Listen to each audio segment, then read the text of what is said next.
Yeah, I think I'm actually really happy that you brought me here. I have a whole list of critiques of your video. Let's For do those it. of you in my audience, you can find PF Young over on his channel, which is unironically called PF Young. That's PFJUNG. Paul and I have been going back and forth for pretty close, I think, to 2 years now 2 on years. different issues. And we almost have him over on our side, but it's just like every time I make progress with the guy, a bunch of fucking crazy progressives come in and pretty much wreck all of it. There's like it's because it's a 70-to-1 ratio. That's the problem. So I come on, I convert you, and then 70 progressives in a row come on and then have to try to dismantle everything. And then I have to come do it again.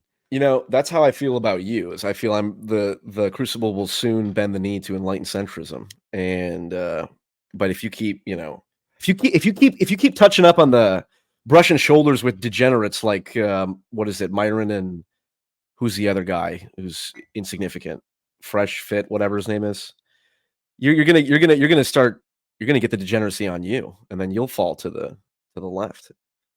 No, I will never fall to the dark side, as you may know, PF. That's fair. So I wanted to dive in because you made a video.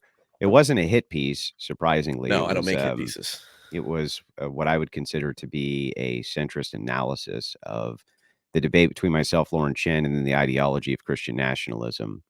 Inside that video, you went over the distinction between fundamentalism from your worldview, fundamentalism, Christianity, and cultural Christianity, which you consider yourself to be, by your admission in that video, cultural Christian, right? Yeah, definitely. So the first criticism I wanted to bring up, I'm going to do kind of going to do them in reverse order. So I'm going to take kind of the less important criticisms and address those first, all the way up to the kind of main point of the video, if you don't mind. Yeah. So let's start with. Also, I can pull up the video if you have timestamps or whatever, and we can. I do actually. Okay. I did timestamp it as we went. So okay. Do that. The first thing I wanted to bring up was at the end of the video, you compared myself and Destiny and said that we both push people back to centrism. Yes, I said you're both unwitting, and you're. Oh, whoops! I said you're both unwitting pawns for enlightened centrism. Yes. Yeah. So the problem with this criticism, and it's a stupid criticism, Paul, is that I agree with you on the Destiny front that he does push people towards centrism because he is attacking far leftists from a center view. However, I'm still attacking on the right leftist right wingers and moving them further right, not moving them towards the center at all. Well, I would say the red pill degenerates, like who's the Wes Watson or whatever, the guy on stage. I was doing research for the video and then I saw that he's a progressive degenerate. That's what I'm saying. So you're fighting back against progressives, moving them to the right. Oh, I see what you're saying. Well, but he's not a class. Surely he's not a progressive in the Destiny sense. No, he's sort of more weird. He's more of a right wing progressive, what I would call a right wing progressive. So if I destroy his ideology, I'm moving him right. I'm not moving him to the center. Well, I would say moving from hedonism, pure unabashed hedonism, to something that approximates Christianity in whatever form, cultural, would be further right, ecclesiastical.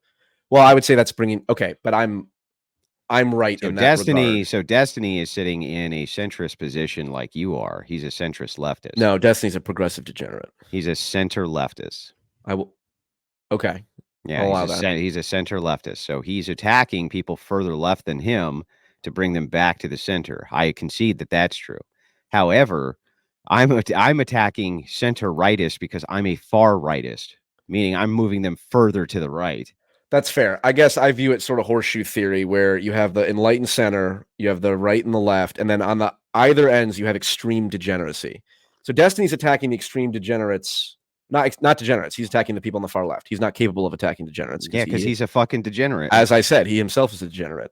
But then you are addressing the hedonistic degeneracy on the right and pulling them back towards to the right.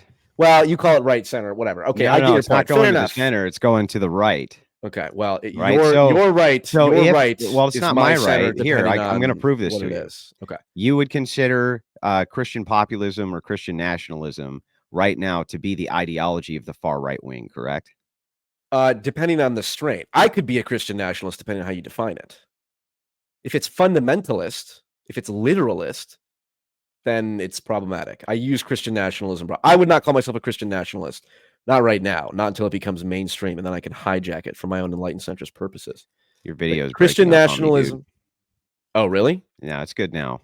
It looks like it caught up. Your video always does that, though. Oh, okay. You're good on my end. Yeah. I'm always good on everybody's end. Okay. Well, Yeah. as you know, I don't have a great relationship with Mossad. So, where did I get cut off on?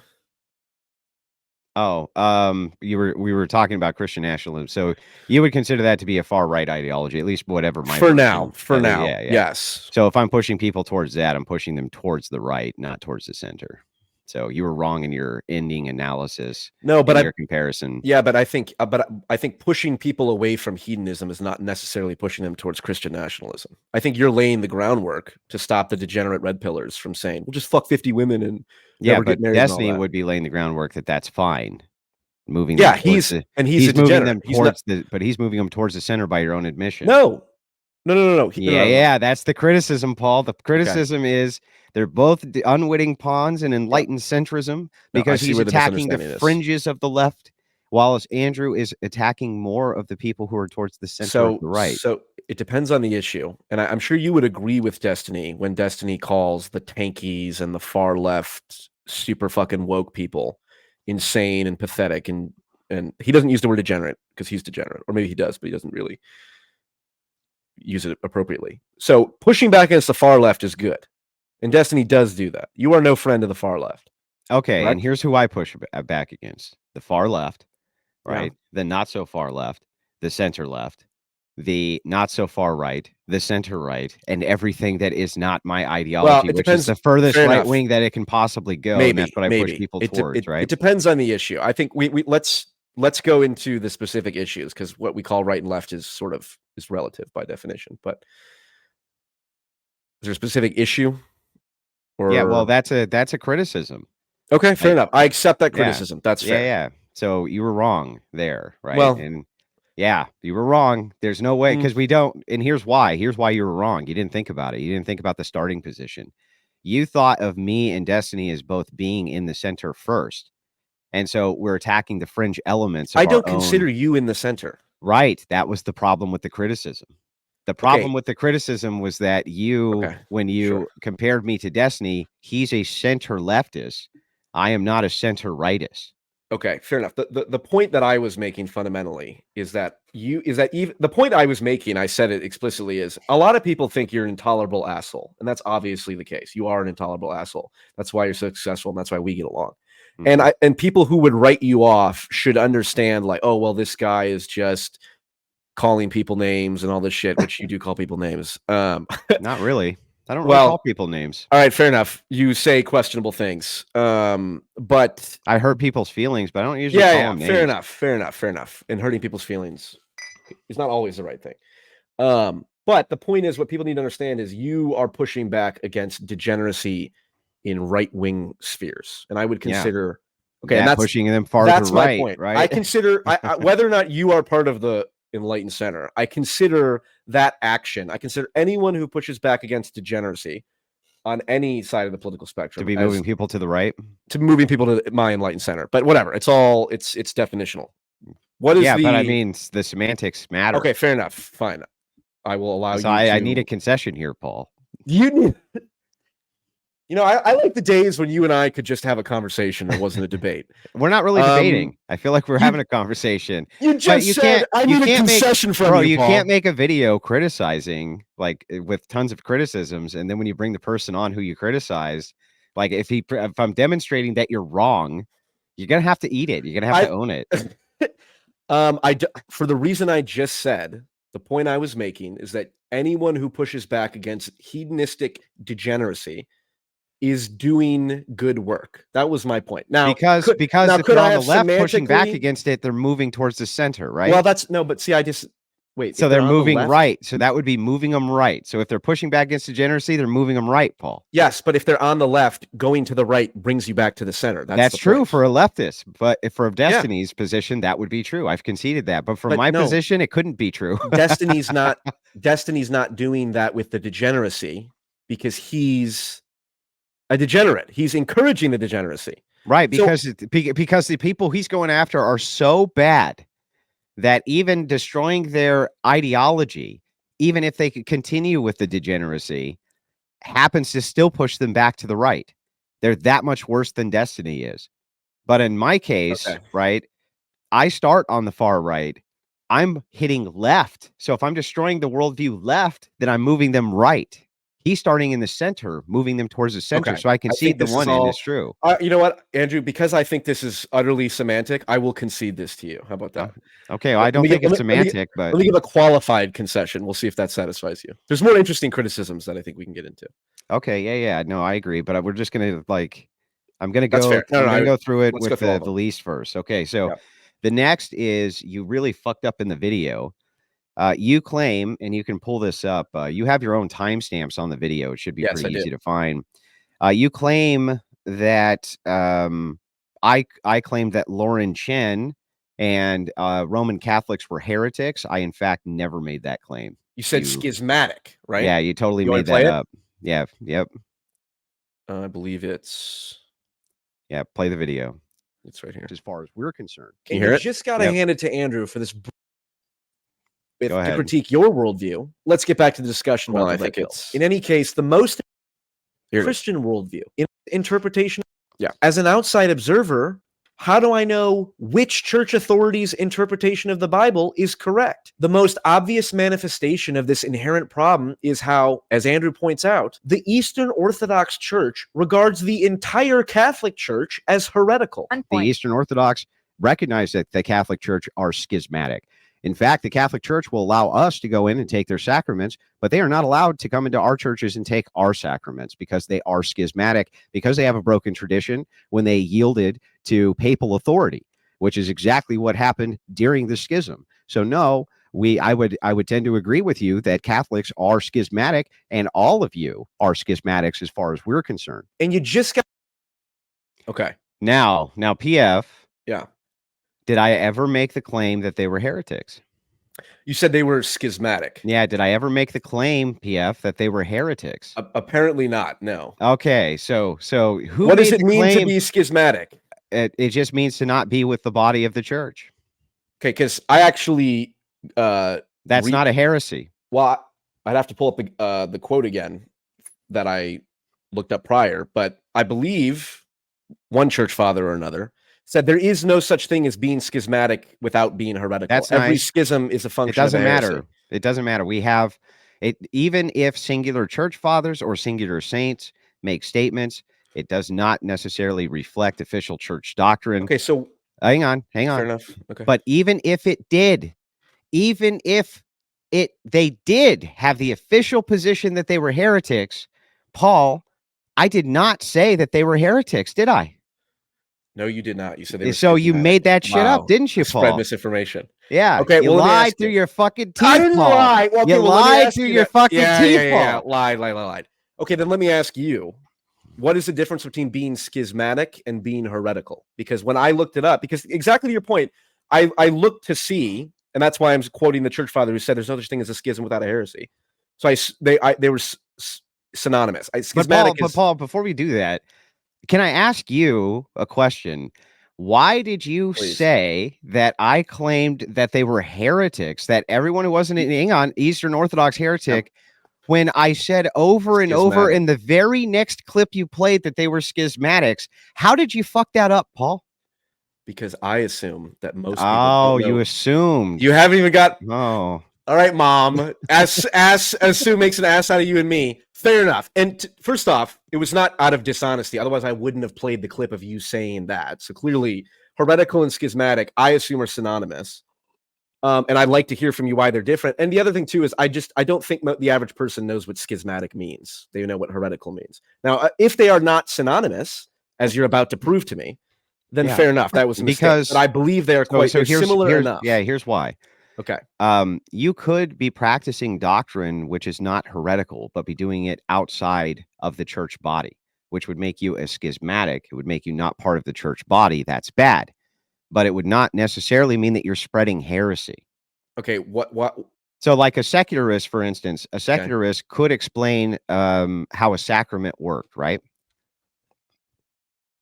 Yeah. Why would that What do be? you mean But if worked? let's say the Eucharist, he just explained the process for taking the Eucharist as secularists did. Okay. Okay. Well, there's nothing heretical about that. He's not a heretic. He's not. Now, if he was corrected, okay, on no, that's not how that works, and then he continued to spread the misinformation, that would be heretical. However, because he's an atheist, he's Okay, but immediately a schismatic. okay, so is it bad to be schismatic? Is it worse to be schismatic than, or excuse me, so heresy is worse than being schismatic? Is what you're Yes. saying? Yes. Okay, so you do So not we don't believe consider that I don't consider that all Catholics. branches exit Orthodox are heretics. I don't believe that Do you they're consider all the enveloped in Catholic Church heresy. heretical? I think that there are some things the Catholic Church does which are Oh, heretical, but they are not heretics. okay, but They are you do believe schismatics. they're schismatic, and you do believe a central part of their ideology is heretical. Well, yeah, I think that the Pope is that would be considered a heresy, I would say. The Yes. existence of the Pope. Following the Pope, but there are Catholics who do not follow the Pope. Really? What kind Yeah. of Catholics don't follow the Pope? I think they're called Sedevacantist or something. I don't remember what they're called. Okay. This seems like an exception. Most Catholics follow the Pope, yes? Yeah, but that doesn't mean that I'm just telling you they're different words. So, but even Fair if I enough, were to fair grant, enough. even if I were to grant to you, though, Okay. that again, they're all heretics. We consider all of them to be heretical. I did not ever claim that they were. I only claim that they were schismatics. Once again, fair enough. Once again, Mhm. a important semantic concession I must make to you. I did say that Andrew said this word, and he did say a different word. Now, my defense, that I think is quite valid now, is that they're basically the same. When you say the Pope is heretical, following the Pope is a form of heresy. Mhm. That's to me, there's no difference between that and saying, well, the Catholic Yeah, Church. but I can't say that all Catholics are heretics necessarily. But Well, I can say I speaking can't for the say rule, not the in other exception. words, here's the distinction. Yeah, but the exception makes the rule. That's the point. So if there are exceptions, I can't make that rule. Like this, Paul. Mhm. I can say with confidence that all people who are not part of the body of the Orthodox Church are schismatics. I can say that 100% with all certainty that they are schismatics. But I could not say with all certainty that they're all heretics. Okay, fair enough. Are Protestants heretics? I mean, I think that there's many of them that are heretics. However, it could be possible, for instance, that you stop practicing the Orthodox faith in some way, and you break off from the church. There are schismatics who break off from the church who maintain all of the same sacraments. They're not considered by the clergy to be heretical. They're considered by the clergy to be schismatic. Okay, The fair enough. Catholics, for instance, Fine. consider us to be schismatic, but do not consider us to be heretics. Yeah, that right. And you've pointed out the Eastern Orthodox Church will let Catholics have communion, but it's not the other way around. Or excuse me. Yeah, the Mhm. Catholics will let the Eastern Orthodox have communions. Okay, so I get there's a different imbalance there. So But I my would agree point- that most of them are fucking heretics, right? Okay, well, all right, well, there we it go. doesn't. Fine. But it doesn't matter. Ultimately, it doesn't matter. These words matter in theology, man. They matter when you're giving a worldview. Sure. But the reason I said this is to point out that so if you don't think the Catholic Church are heretical, I guess what's wrong? Let me ask you a question. What's wrong with being schismatic? Is being schismatic bad? Yeah. Okay, so the Eastern Orthodox Church thinks the Catholic faith is doing something fundamentally bad. Yeah. Okay, that was the point I was making. Because Yeah, I mean, maybe, but here's the thing. What it does is it gives a poor reflection on me because it makes it sound like I am saying something which I'm not saying. It makes it sound so. Try to remember that everything in an argument is done through the filter and the prism of a worldview. If inside of the worldview I'm giving incorrect theology, meaning I'm saying everyone who's not an Orthodox is a heretic, which runs counter to the teachings of the Orthodox Church, that reflects poorly on me. I see. And I Okay. never said that. Fair enough. And right? Yeah, and let me be very clear, Andrew. As you know, my goal was not to create a hit piece. My goal was not to get you in trouble with the Eastern Orthodox Church. Okay. And the fact that I pulled up the clip was evidence of me proving myself to not use the term, proving that you did not use the term that I said you used. So that was not my intent, obviously.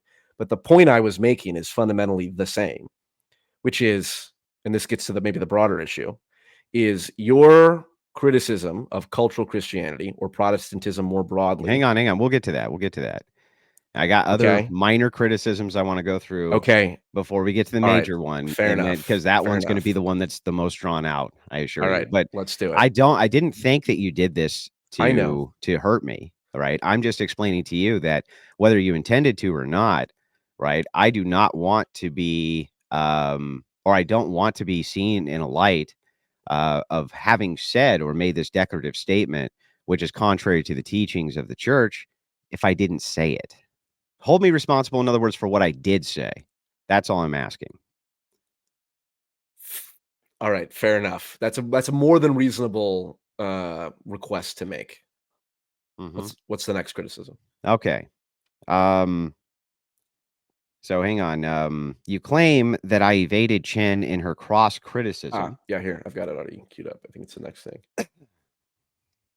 This one I knew would get under your skin. This is why I did it, Andrew. Gotta hand it to Andrew for this brilliant rhetorical evasion right here. But absent getting into a deep theological debate, back to the discussion at hand, when we're discussing the red pill. In other words, absent getting into the deep theological part of the debate that reveals that I have the exact same flaw in my worldview that I'm beating you over the head with to critique your worldview, let's get back to the discussion about the red pill. Brilliant rhetorical evasion on your part, Andrew. Yeah, but there was no rhetorical evasion. So this is the problem by showing this out of context. I was not there to discuss Christianity at all. In fact, I tried to avoid it most of the discussion. I was there to discuss with Lauren Chen her views on marriage and the red pill. She brought up Christianity and was trying to make the claim that Pearl was being contrary to Catholic beliefs, her Catholic beliefs, and was doing, some kind of degenerate shit. That was the segue into that. All I did was bring it back. That's it. I just brought it back. Otherwise, we would be mired in that for the entirety of the conversation. Okay. I don't believe that you can discuss anything without appealing to your fundamental Christian worldview. So when you say I wasn't there to talk about Christianity, that's like saying I wasn't there to talk about the fundamental moral basis of my worldview. Well, so I disagree. I think that I have conversations where I don't appeal to Christianity at all, and debates all the time where I do not. However, other people bring this up often. And so they want to get me into that quagmire. And if they do, that's fine. But if I engage in that, it's because you fucking brought it up. That's it. Okay. I don't see how that's so what is the critique? So all I did was move. So what you did was you took this 20-second clip. Yeah. You played the 20-second clip, and then you made the claim that I was trying to be evasive in some way with Chen. Though I DM'd Chen, you don't even know this, but I DM'd Chen and said that I would be open to having that deeper theological conversation with her. Perfect. And I've DM'd almost everybody I've ever talked to where I've had to move it along because it's such a bogged down. You're going to see yourself when we get to that part. Oh yeah. Just how bogged down that would make the conversation. We would never be able to actually get to the topic at hand. Sure, I see. My criticism is that you weren't avoiding it because it was going to be a bogged down conversation. You were avoiding it because it will reveal that you have the exact same flaw that you were beating the Protestants. Right, which I'm going to show you that Jordan Peterson and you are wrong in that shortly. I look forward to that. Okay. Yeah, it's not. That's actually fair enough. Fine, but until we get to that. Yeah, but okay, all right. Well, until we get to that, then my criticism is I'm just telling you that I did not evade anything. I just brought the conversation back. Yeah, I so often. That's why I know, and after I recorded it, I was like, I wonder if he's going to get mad at me because I said he evaded something. Because listen, if there's one thing Andrew doesn't do, it's evade someone on a debate, as evidenced by you coming here. So, but my point was you recognized that Lauren Chen was not equipped to get into a deep theological discussion, which is exactly where the discussion needed to go to be able to push back against your critiques of Protestantism. Mm-hmm. Yeah, so, well, I just wanted to, give the counter critique that that was incorrect. That I'm happy to have those kinds of discussions. That's why we're here. But if that's not within the kind of purview of what the debate is, then I consider it to be a red herring or a diversion. And in fact, the entirety of that debate really had nothing to do ultimately with Christianity at all. The entire debate really had to do with this kind of drama that Chen had with Pearl Davis, and Yeah, kind of her backdoor way don't care of about any of saying that. that I am kind of supporting the bad messaging of Pearl Davis. That's kind of what the snake of the debate was, right? Sure. So Although you did spend almost an hour, I believe, getting into the exact criticisms you brought up, or that I brought up in the video, which is, well, yeah, if you're but filled the with the Holy reason Spirit and that someone else is filled with the that's Holy true, Spirit, but how do you know whose interpretation is correct? she brought this up by making the claim Okay. that non-sacramental marriage was something which we ought to be promoting. And I said, but within your framework here, it makes no sense. Yeah. Because that is not a thing which you should be promoting, which she conceded. And I messaged you and I said, that's a great point. And to be honest, I'm more and more leaning towards that perspective in terms of like, and I don't know if you know, you've talked to James Sexton, the divorce lawyer. Yeah, I think he's a making good friend of mine. Yeah, I think he's making a lot of good points about, well, there's marriage, the religious institution, and then there's the legal institution. Yeah, and who do you think brought him onto that? Okay, all right. I'm sure. All right. I'll ask him the day when I get to talk to him. And I'll Ask say, him. Did Andrew Wilson bring up the point that that We had an that entire the debate on it. legal institution of marriage has Paul, we fundamental had an problems? entire debate on it. It's how we became friends. Okay, I'll have to check that one out. I I did see you guys talk. But I didn't see talked the to whole. Sexton every other day. We're good friends, like actual friends. I think he is doing good work in bringing issues to light that were not previously there. And luckily, I am there to assist in this, Look at that. to make sure that he has What a- the correct worldview. What a glorious servant of Enlightened Centrism. I you know. are. I was so helpful of me to You think continue. James Sexton would consider himself a Christian nationalist? No. But eventually. No, I don't. They all bend the knee at the end of the day. You know, Sexton, he's kind of low-key brilliant. And so I think ultimately for him, for Sexton, Sexton to me is the ultimate pragmatist. And yeah, while I get the best of him often when we're debating, he gets the best of me sometimes too. Ultimately, I'm not sure how much you could ever say you sway a guy like Sexton. It's very difficult to say. I think it would take somebody far more intelligent than me to be able to discern whether or not the devil that I'm dancing with is changing me, or if the devil that I'm dancing with is being changed by me. That's good. I'm glad to hear that. Base pragmatism. Okay. Do you want to get into the weeds, or is there? Yeah, another... so there's one more criticism before we get into the weeds, but Okay. this is leading into these weeds, okay? Walk me through it, baby. Okay. So, I just wanted to point out that you also say in the video that you are the ultimate pragmatist, and that I said I'm the you ultimate pragmatist? Yeah, and I'd here's agree with that. I don't think I said that Yeah, you did. verbatim. You said this. Yeah. Your exact words, and I'm gonna read them back to you because I wrote them down. Thank you. You said, "I don't evaluate the validity of the Bible based on its logical coherence. I evaluate it on how well it works in the real world." Paul goes on to say, "You take your fundamentalist view, I'll take my cultural Christian view, and we'll see which things produce better outcomes in the real world." I added some jokes there about citing Jordan Peterson that you skipped over, but yeah, essentially. Okay. Yeah. But I'm just going to the heart of the That's fair. position. That's fair. Right? Well, the thing is, Paul, I is should get that upset with you for misquoting me, just as you got upset with me for misquoting you. But that's fine. I'll leave my you got rid of the best part of that by making fun of Jordan Peterson. But that's fine. I Okay, called Jordan but Peterson a I Daily Wire didn't- shill in that. But That's true. But I'm just verbatim giving you back know. your position. But I went on pragmatism, Paul. You So what? I went on pragmatism. So if you were to No, say, can't say that. yeah, I can say that, and here's how. Here's Go how ahead. I can say Hold on, that. is this the debate? Are we getting to the fundamental issue here? No, the fundamental issue will be Okay. the actual criticism and how it applies to me versus fundamentalists. But Yeah. Okay. this is just a quick internal critique. Remember when you say you take your fundamentalist view and I'll take my cultural Christian view, and we'll see which things produce better outcomes in the real world. This is your evaluation metric. Yes. Okay, well then I win, because that? the things which are produced by my ideology in the real world are far superior to anything which is produced by Enlightened Centrism, which is nothing. Yet. Well, then that would be nothing. Yet. Yeah, well, then that would be nothing. One might say that the seed of an oak tree is not an oak tree, and they'd be correct. Yeah, that's right. They'd be correct, Paul.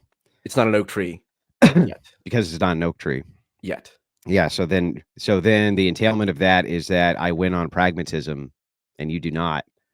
Because if you are making the evaluation, only if you restrict your time frame to the present, but I care more about the future. Yeah, I know, but you can't actually, unless you're saying that you're clairvoyant or you have magical powers, you cannot give me an assurance that in the future this will even produce anything even then. So all you're doing is speculating, whereas I can point right this second to the results, pragmatic results in culture, which come from my worldview. You cannot, and so therefore, Paul, this being your metric, and I just quoted it, I'm going to quote it again.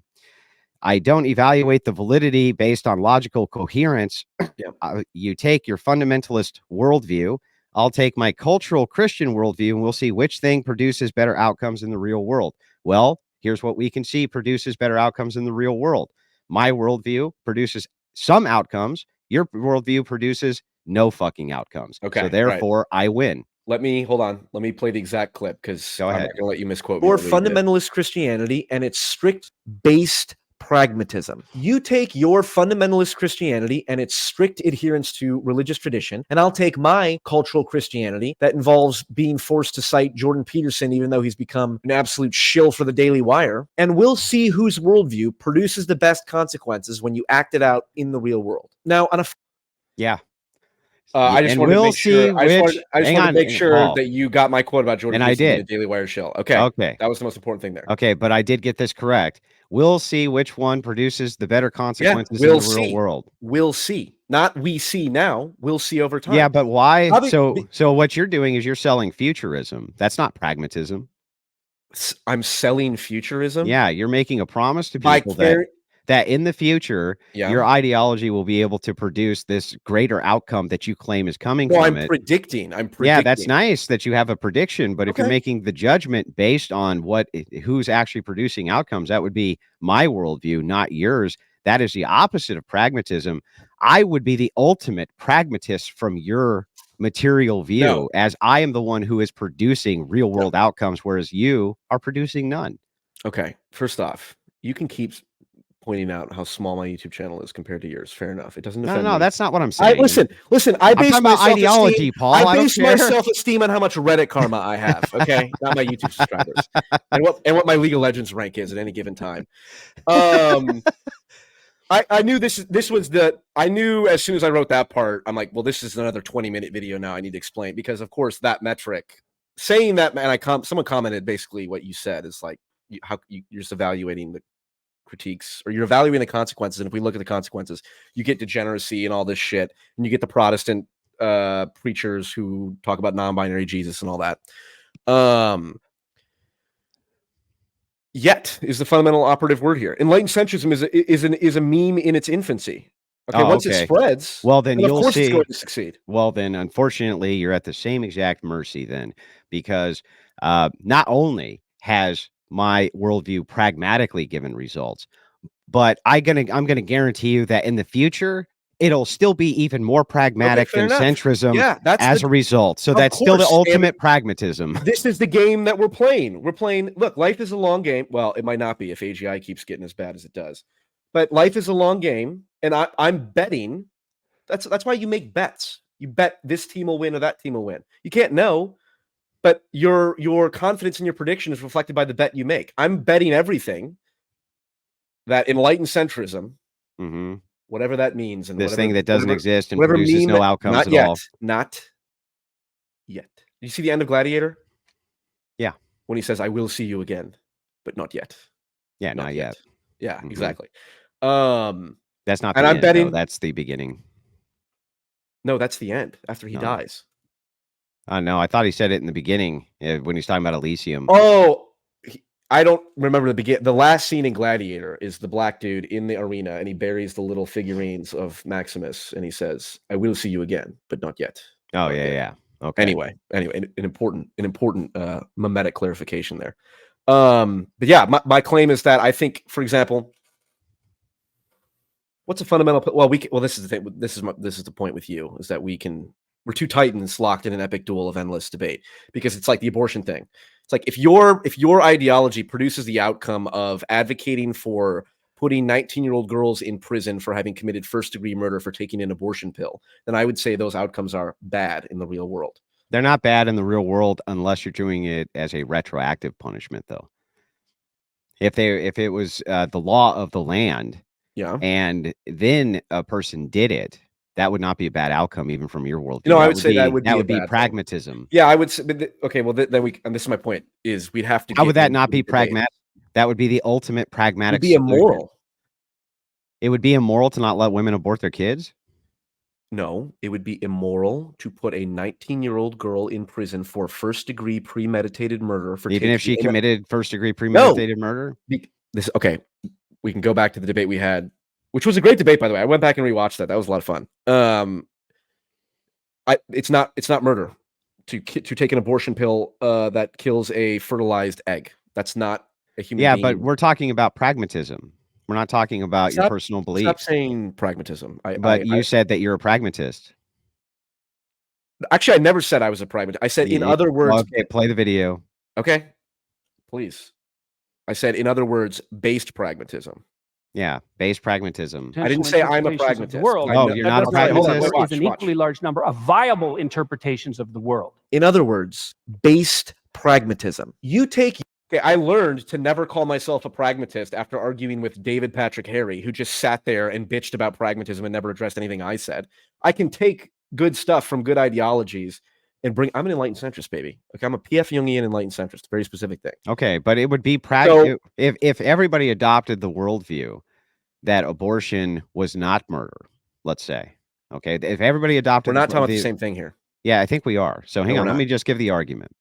Okay. If everybody adopted the worldview abortion was not murder, but that you would be treated as a murderer if you took a Plan B pill, therefore nobody's allowed to take a Plan B pill, that would still be pragmatism. That's very pragmatic. There's nothing that's not pragmatic about that. Okay, hold on. Hold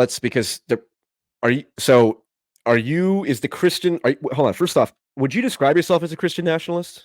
Christian populist. Christian populist. Okay. Is part of the Christian populism worldview making contraceptives illegal?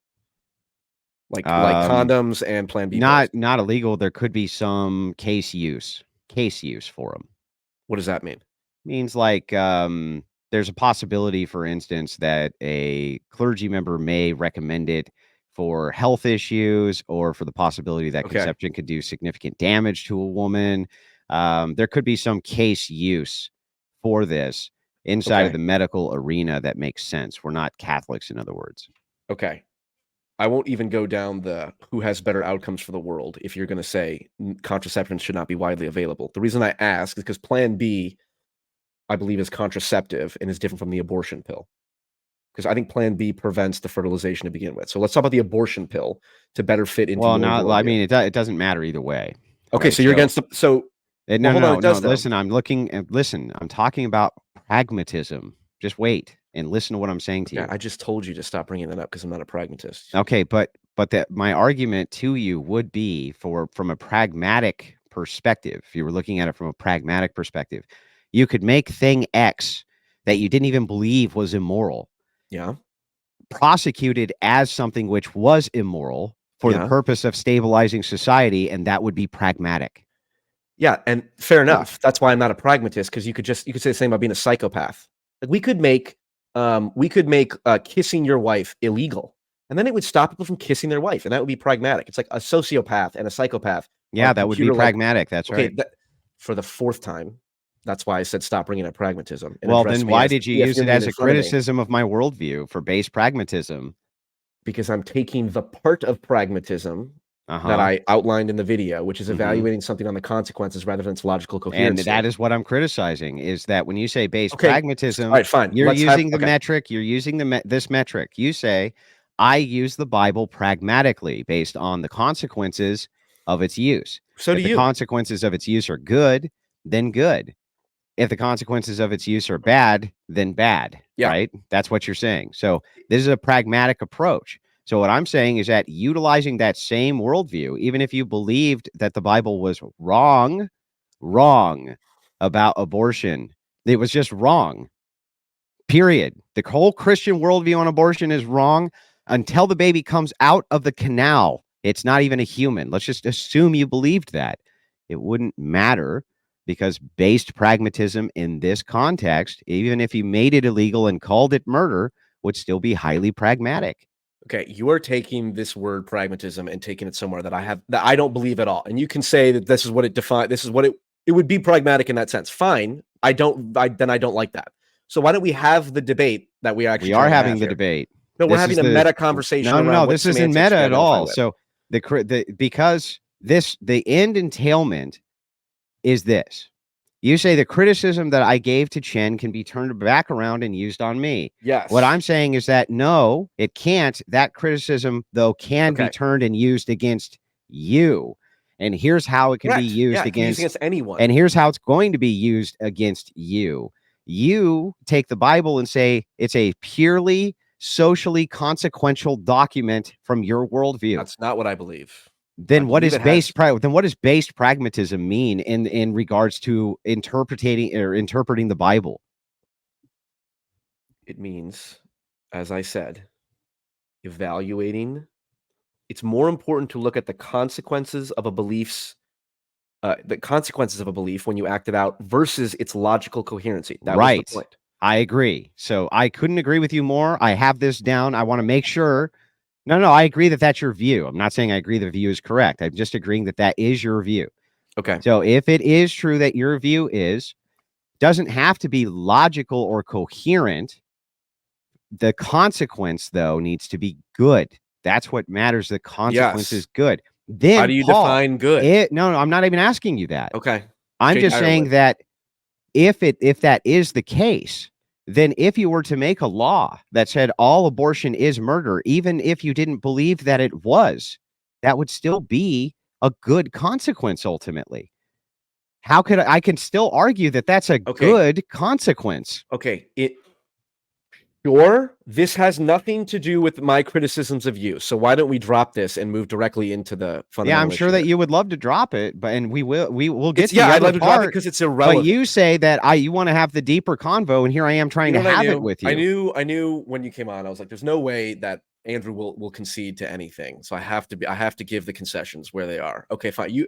This discussion of pragmatism, your definition of pragmatism, which I've said now for the 5th time, is irrelevant. I'm a PF Jungian. I'm using your definition. I will take from pragmatism and bring it into Enlightened Centrist PF Jungianism. Okay, then let's do that. Not all of pragmatism. So stop talking about pragmatism. So let's just do it from PF Jungianism. All right, tell me what PF Jungianism is. Well, I'm just going to ask you. I'll just ask you the question from whatever the PF Jungianism worldview is. Yeah. If we made all abortion illegal. Yeah. All of it. Yeah. Yet P.F. Young did not believe that any abortion was actually murder. It'd be immoral. Let's just say hypothetically. Okay. Yeah. The results of it still on society could be good, right? No, they couldn't be good. No. But the consequence would be good. No. Because if abortion was illegal, even though as I said, I don't believe a fertilized zygote is a human being, then the consequences of that belief would be we are putting 19-year-old girls in prison for first-degree premeditated murder. I regard that as a negative consequence. Yeah, okay, no, I would even agree. I would just agree from your worldview that that's a negative consequence. But if there was 3 a year girls who violated the law and ended up going to jail for first-degree murder, but you ended up with a much higher stability inside of your society and ended up being able to reproduce. Sure, hypothetically, that's not how the real world is. Yeah, but this is a hypothetical. That's why I'm testing your logic with the hypothetical. Fair enough. Assuming that there's let's just say 20 girls who go to jail for first-degree murder because they just had to violate the law. They had to. They just had to go and abort the kid And you don't even believe it's murder. You don't even think they did anything wrong. But the ultimate outcome for society is we're able to reproduce. We have a stable nation. Everything is almost just peachy for everybody else. How can you argue successfully that that's not pragmatic? Because that not only is pragmatic, but from your worldview of consequentialism, that still would be a better outcome. Hypotheticals are good for testing logic. I engage in them quite often. The problem with hypotheticals is if they are so divorced from reality, they become useless. I don't think this one's divorced from reality. Yeah, when you said let's say let's just say plan B, when we'll go with, I think we should differentiate between plan B and the abortion pill, because the abortion pill. Okay, well, yeah, whatever you want to do. I don't go with the abortion pill.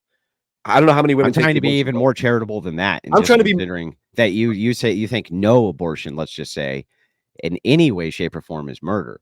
And so there are some people who, in your worldview, are unjustly going to prison for life for murder, but the consequences to the rest of society are phenomenal. Well, I don't know that they're phenomenal. If they were.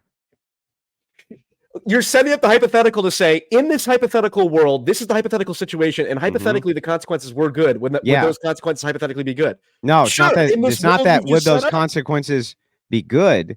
It's that the overall consequences would be better, and so therefore that is the good. What do I need to say to you to just be able to address the fundamental issue at hand? Okay, we can just move on, but I think this is going to tie you up for the next one too. I'm just telling you, because it's an incoherency you have. But let's get into this. Hold on, before we get into the interpretation problem, why don't we briefly talk about the abortion issue just as it is? Okay. The point that this is my belief. Ready? This is why I'm not a Christian nationalist. I cannot believe, or it would be lying for me to say, I think that a woman, a 19-year-old girl who takes an abortion pill, has committed a worse crime. That's first-degree premeditated murder. That woman has committed a worse crime than a man or a woman who comes home, someone comes home, sees their partner cheating, and shoots one of them, because that's second-degree murder. Because it's not so. In order for me to be a Christian nationalist, or in order for me to be logically consistent, if life begins a moment of conception, I would have to believe that the 19-year-old girl who took an abortion pill should go to prison longer than the person who kills someone at a bar fight or finds their lover and shoots them or something.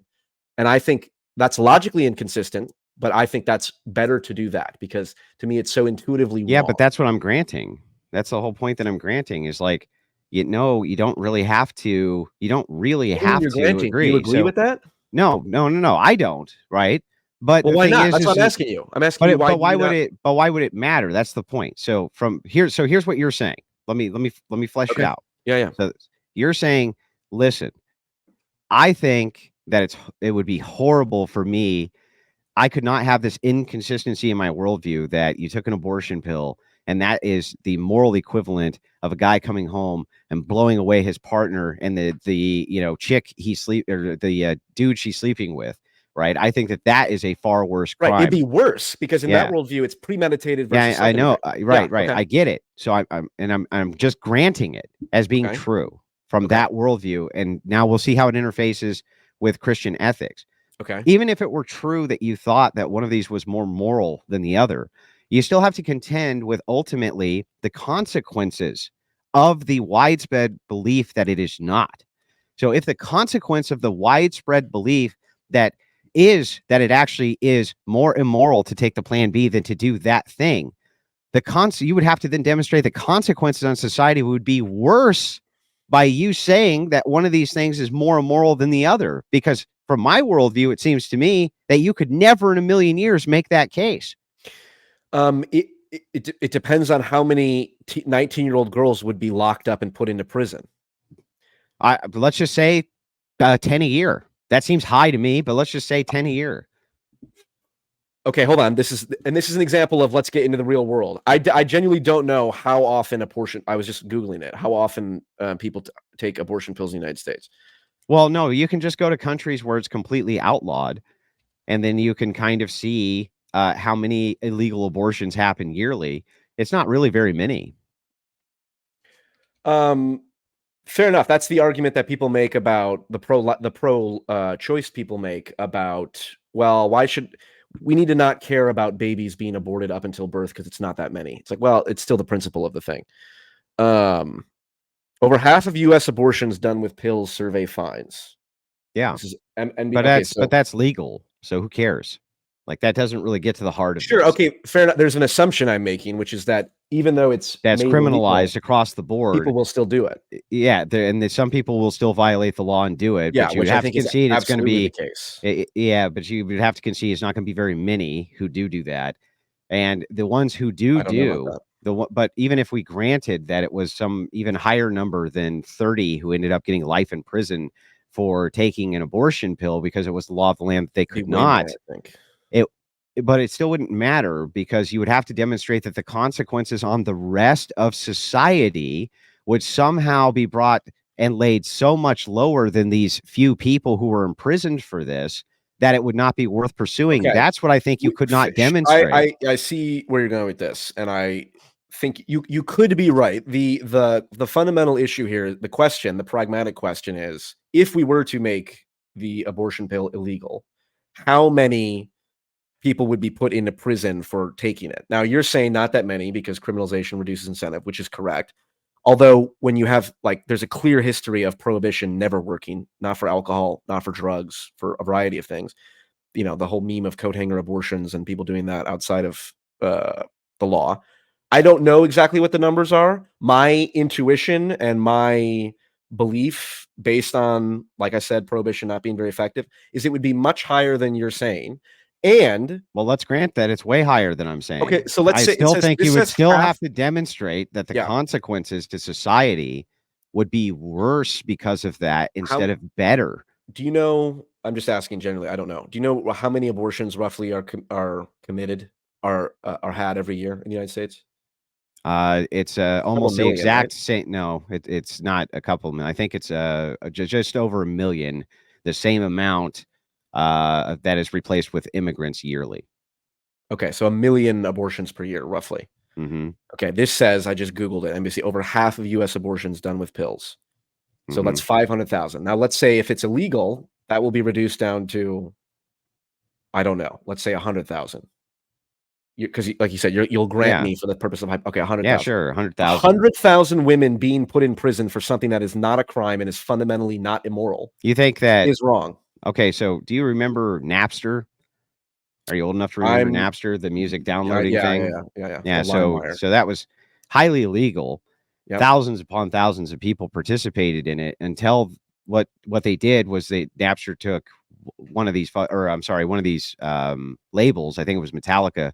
Took one of these women to court, sued the shit out of her, won a $50 million settlement, and then suddenly those sites started shutting down all over the fucking place. So what happens is, generally, once a person is prosecuted to the fullest extent of the law for one of these crimes, other people stop engaging in the crime. Here's a real-time example I can give you that is very recent. Okay, this would be the NFA, or owning a boom boom stick, which is automatic. Okay, there probably are rates of people who own these illegal boom boom sticks, which are automatic. But there's not very many because the ones who are found are prosecuted to the fullest extent of the law, thus pretty much eliminating people going and modifying boom boom sticks to be automatic. There's very, very, very few of them. Yes. Obviously, anywhere. Making something illegal reduces incentive. The exact opposite argument can be made about prohibition. You make alcohol legal, and it did not get reduced in usage. Yeah, but that was never. By the way, you're comparing kind of these two bizarre distinctions.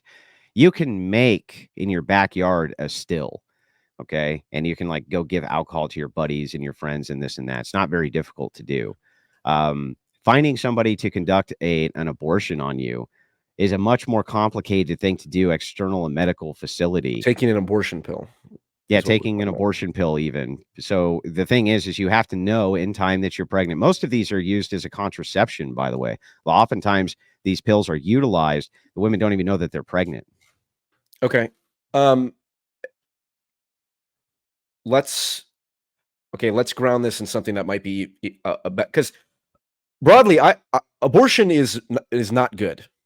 Getting someone pregnant and then them getting aborted is not good. Yeah, it's not good. It's not good. Even if it is a clump of cells, it's just the act of. I don't believe it's human, or excuse me, I don't believe it's a conscious being that has rights like a born human being. So from a legal, I'm arguing from a legal perspective, but Yeah. but morally, I'm relatively in alignment with you that it should not be done generally. So maybe we should. So why don't we talk about something that is morally I'm 100% for, which is contraception, because to me, contraception is pragmatically clearly a good thing, and it sounds like, I don't know, you can clarify, in the Christian nationalist worldview, like condoms should not be available at Walgreens. It should be prescribed by a church authority or something. Well, I don't understand. Kind of your position here is stupid, right? So on its face, it's illogical. I will never say what you're saying is stupid, Andrew. Well, but yeah, I mean, that's because the things I'm saying aren't stupid. But this thing you just said here is actually it's really. Just to be clear, that was a great retort, and Andrew just fucked me on that. All right, Andrew, come back. Sorry. Yeah. So anyway, let me make this very clear to you so that you understand what you're saying. Yeah. You and I can agree that the thing that makes babies is when you stick a dick in a vagina, correct? That is I checked, yeah. That is the necessary component. By you advocating for contraception, you're actually advocating that more penises enter more vaginas. That's an entailment of that position. What's wrong with more penises and more vaginas in the context of a monogamous relationship? Because an entailment of that is the more times a penis enters a vagina, the more chances that you're going to have an unwanted pregnancy. That is an entailment. Regardless of all the contraception in the world, the more times a penis goes into a vagina, the more the chances of a pregnancy are going to occur. It's simple stats, compared to zero. Compared to zero. So everything out external zero, you're adding a 1. This thus increases the chances of these unwanted pregnancies. Your position's actually illogical. My position is logical. The logical position would be to promote no contraceptions so that the entailment was a pregnancy. That would be the ultimate deterrent. Very interesting line of logic. Okay, let me present to you how I see it, and you tell me what you think. People have sex all the time, and they are going to have sex, and it's a drive. No, this is a supposition. It is a supposition. All right, but the supposition that's here is that people are going to have sex all the time. However, not very long ago, they were not having sex all the time and having all of these unwanted children. No, because there were no what? Oh, because there were no contraceptions. Right. So the entailment of there being no contraceptions was more increase in sex. No. Yeah. Well, yes. It was an increase in sex with more contraceptions, but absent the contraceptions, people weren't having sex because possibility of pregnancy. The possibility and what of else? Pregnancy. And what else? Social possibility of STDs. Yeah, even better. Nature's deterrent. Okay, hold on. So let's. I get what you're saying. Like if I, it's like safe injection sites, right? It's like, well, if they're safe, obviously people are gonna do it more. Okay. Let me just approach it from a different angle that is not immediately able to be destroyed with such facts and logic. All else being equal. So you're saying if tomorrow, hypothetically, we made condoms and birth control illegal, you think that unwanted or not unwanted, out of wedlock births would go down? They would almost be eradicated in society immediately. That's interesting. Now, I could see that being a possibility. Well, not only is it a possibility, but we can literally point to a time 70 years ago, 80 years ago, 90 years ago, 100 years ago, where this was the case. Does this include, when I say contraception, do you include treatment for STDs? Yeah. Well, I mean, no, I wouldn't. I would say that that's medical, right? But here's the thing that's interesting is that there's no treatment that gets rid of genital herpes. There's no treatment that gets rid of genital warts. There's no treatment that get rid of like chlamydia and stuff. Yeah, like that. That's true. They get rid of the clap, but I don't think that people aren't having sex because of the clap. I think that they're wrapping up and things like this, even if they're sterile, right? They've had vasectomies, this type of thing, because they don't want genital warts, genital herpes, things which you cannot get rid of. So the thing is that there's a nature's deterrent is there, but on top of that, by you adding all these contraceptions, you are increasing the likelihood that penis enters vagina, thus increasing the likelihood of unwanted pregnancies, thus increasing the likelihood of abortions. That's your logical train. Well, let me tell you the presuppositions that I guess could be wrong, and this could be a function of me being imperfect. My assumption is that there are many places where like teenagers and 20-year-olds and stuff are having sex independent of whether they use contraception. A lot of the unwanted pregnancies, unintentional pregnancies, are precisely because they don't use contraception. Right? Condoms have like a 99% success rate. No. So a lot of the unwanted pregnancies come because you have two factors. The first is abortion is used as a contraception. That's one. So they don't care. So what they do is they go, okay, we're in our throes of passion, and even if I get you knocked up, you can just go get it taken care of. You can just go get it taken care of. But that's the vast majority of abortions. You just said yourself, Plan B, which is half of the abortions, which is used as Plan B is not not Plan B, the abortion pill. I know. The only reason I'm bringing it up is because I got it. Them and people got mad at me. I get it. It's pedantic, but fine for the purpose of precise language. Okay. We'll just say the abortion pill itself is still being used as a contraception. It's like a post contraception. So they're like, go take the pill. That's problematic. Right? Isn't that what just happened with Fresh and Fit? He told her to go take the pill, right? He's like, nah, go take, go take care of it. Hardcore degeneracy right there. Right. So, but the thing is, like, this is the most common practice. And it's the same thing with contraception, with condoms. Sure. So if we look at the societies not too long ago in this society, the very one we live in, in your grandparents' day, this was not occurring. And yet the unmitigated access to contraception and abortion was non-existent. Sure. This is because there was an entailment of you put dick in vagina, chick gets prego, you're fucked. That's how it works, right? There are many things that are different between now and then. We're much less religious nowadays. So you can't immediately attribute the reduction in sex to the existence of contraceptives. It could also just be the reduction of religion and the social norms. That's, I would say. No.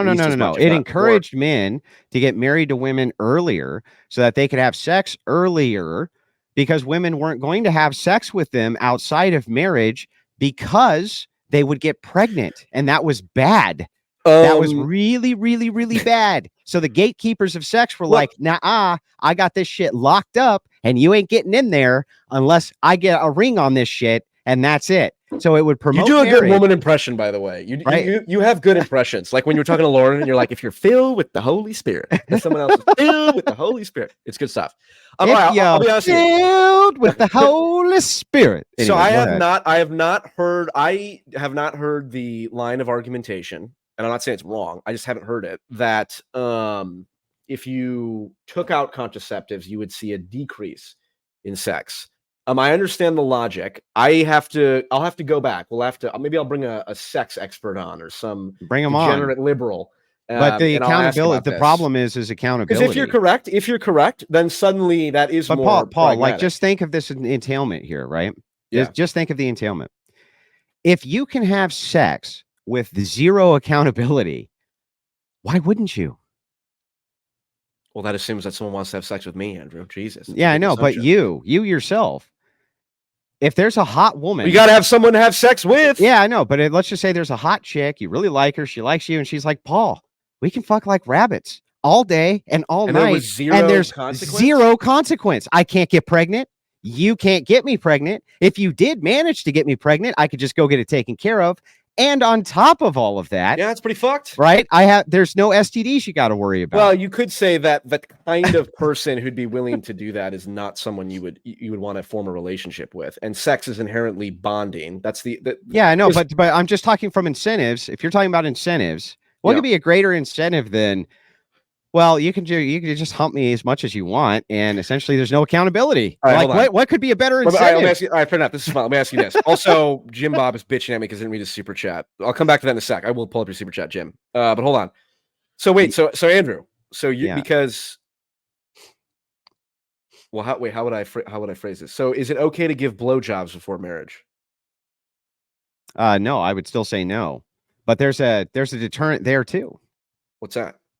Well, the deterrent, which is there again, would be STDs, things like this, which contraception, Okay.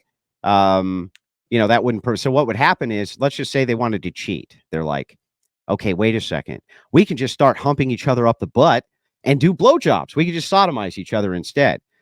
Your rates of STDs would just skyrocket for those particular sexual activities. And so that would create a brand new deterrent. That's assuming they did it outside of the relationship, which is a different problem. But two people who are in a committed in a monogamous relationship, non-married, although as James Sexton pointed out, a secular marriage is not necessarily the best deal nowadays. So let's say two people in a monogamous relationship doing non-procreative sex. There's nothing wrong with that fundamentally. People who are in monogamous relationships aren't really at risk for having unwanted pregnancies that often, to be honest with you.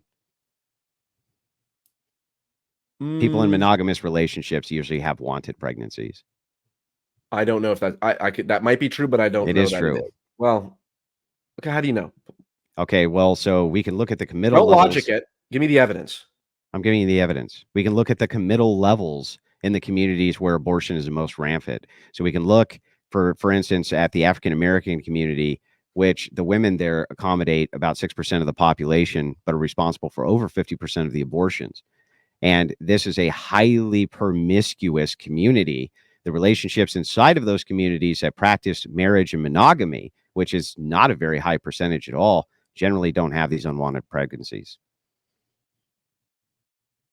That doesn't tell me anything about, for the average couple who is a monogamous, like boyfriend and girlfriend, if they get pregnant, is that wanted or unwanted? Okay, but so there's wanted and unwanted. If most of the abortions are done by one community, and that community is highly, highly promiscuous, then I have just demonstrated for you that that most of this is being done external monogamous relations. You're attributing one factor. You're saying because all you need is one. You just need most. We're just looking for most. Just what about other factors? What about other factors? There's plenty of other factors, but you're just asking most. Okay. So I gave you the evidence for most. What I was going to say is, the reason I brought up I never heard this argument before, is this help. See, you and I have we have a relationship of sorts, Andrew. We have a meta relationship where I don't just argue with you once.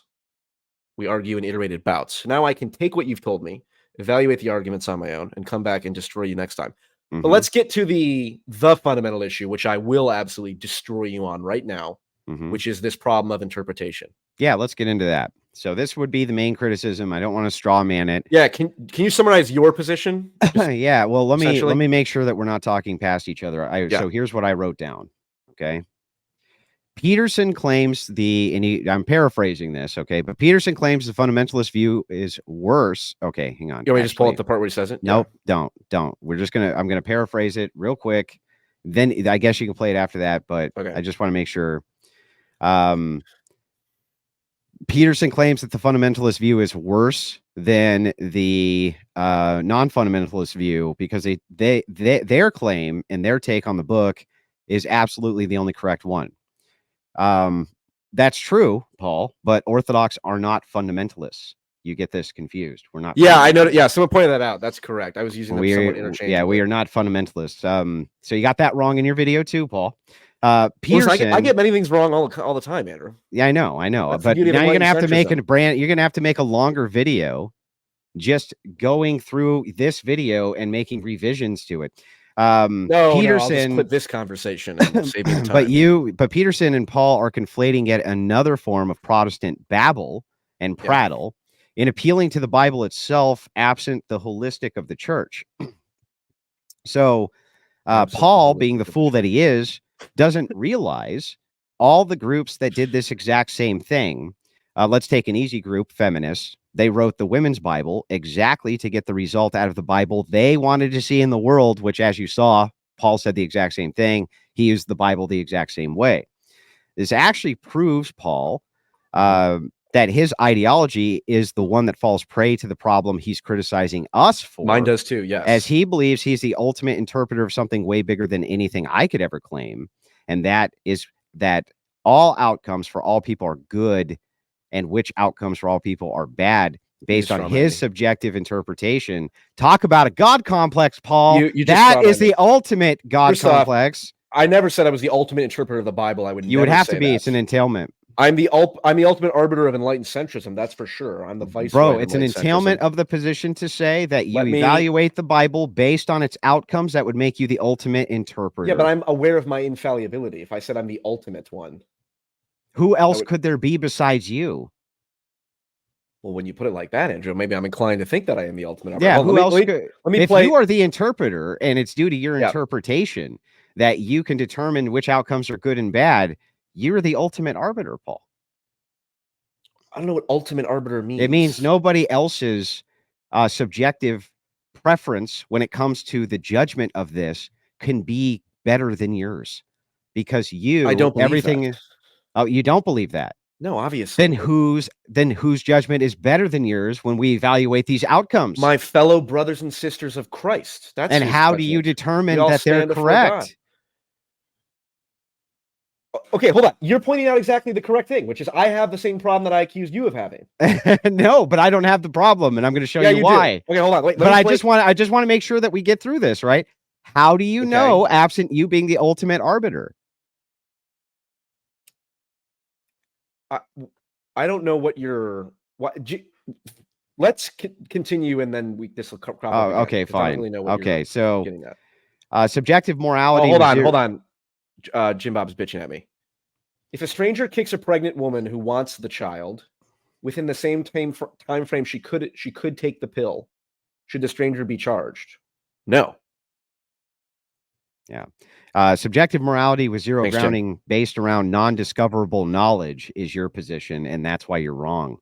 Absent human interpretation, which degrades Paul into relativism, which causes Paul to be ineffective at fighting postmodernist ideology. Nobody hates postmodernists more than I do. Most effective at fighting postmodernist ideology. So this is my criticism. So I'm going to give you the answer to your question. Okay. This is what I call the machine argument made by Wilson, so that you understand the distinction between the Orthodox and everybody else. Is this Andrew Wilson? Andrew Wilson. That's based. Quote your own arguments as like a philosopher. Yes, that's good. It's called the machine argument by Andrew Wilson. That's good. So here's the argument. Yeah. I'm sorry. It's more of a thought exercise. Okay. But you could see it as an argument essentially, but here's the thought exercise.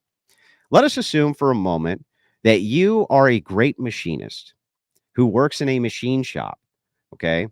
All of the machines, though, in the shop can only work a singular way. They cannot work any way but one way. There's no other way for them to work other than a single way. You take on an apprentice and you teach the apprentice how to operate those machines the same exact way that you operate them, because they can only be operated one way. If the original machinist dies, it would not matter, because the second machinist would be the same as the first, the same as the third, the same as the fourth, the same as the fifth, because the machines can only be operated one way. That is why my worldview does not fall prey to the same argument that yours does and Protestants do, because of the infallibility of apostolic succession. It can only work one way.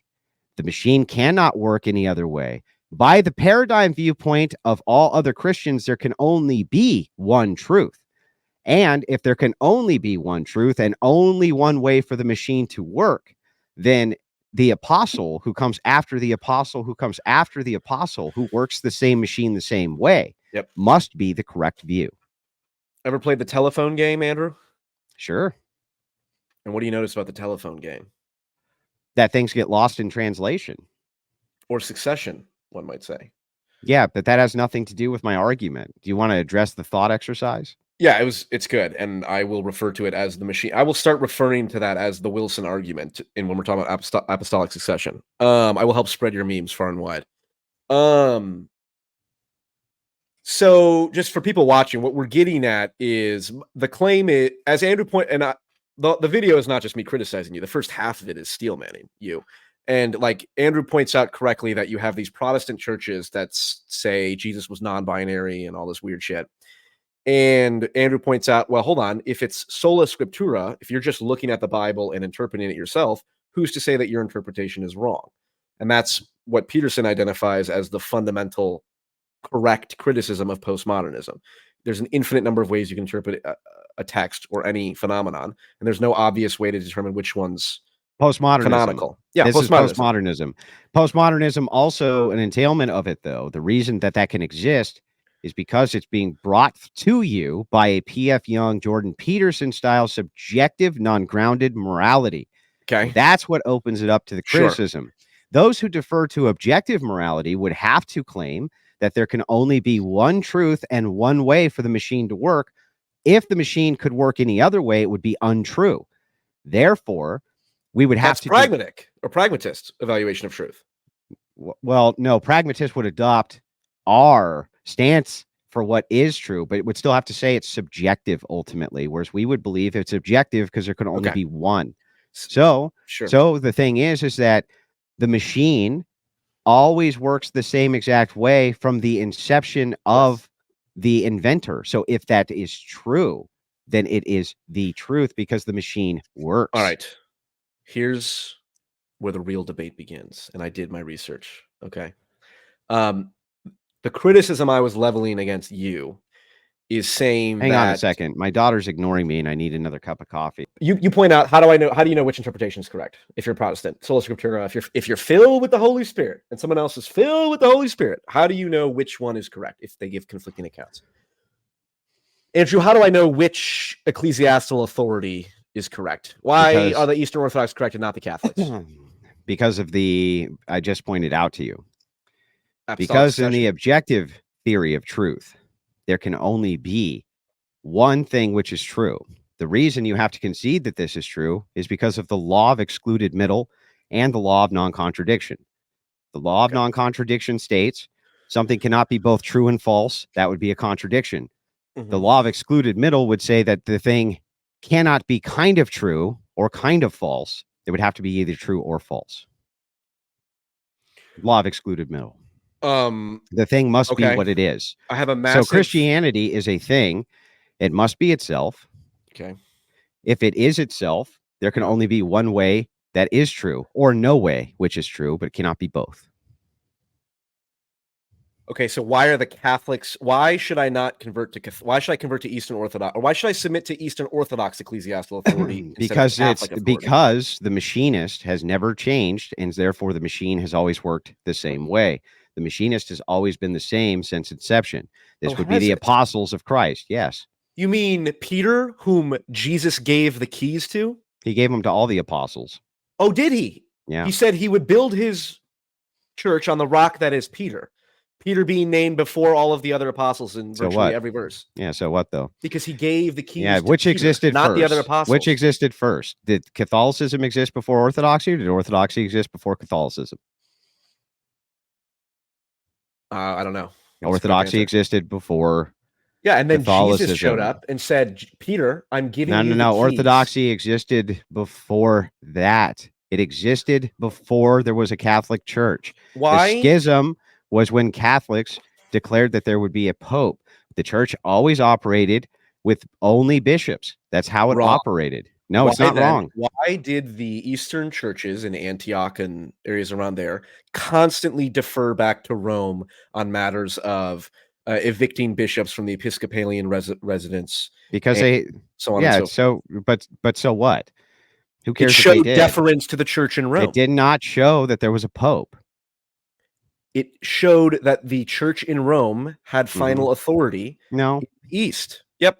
They did not have final authority over all matters at all. I watched the debate between Jay Dyer and Nick Fuentes, where Nick Fuentes destroyed Jay Dyer in the theological domain by pointing all this stuff out. Why would Jesus give the keys to Peter if he did not intend for him to build his church on his rock? He gave the keys to for several centuries after. Then answer this question. Then just answer this logical question back.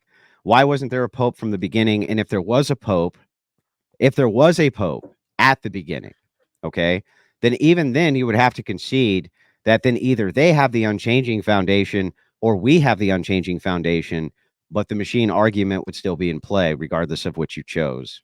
What did let me, I don't know that exactly. What did Jesus mean when he said, I'm going to give the keys to Peter? Same thing he meant when he said that he was going to make all of the apostles church leaders. Same thing.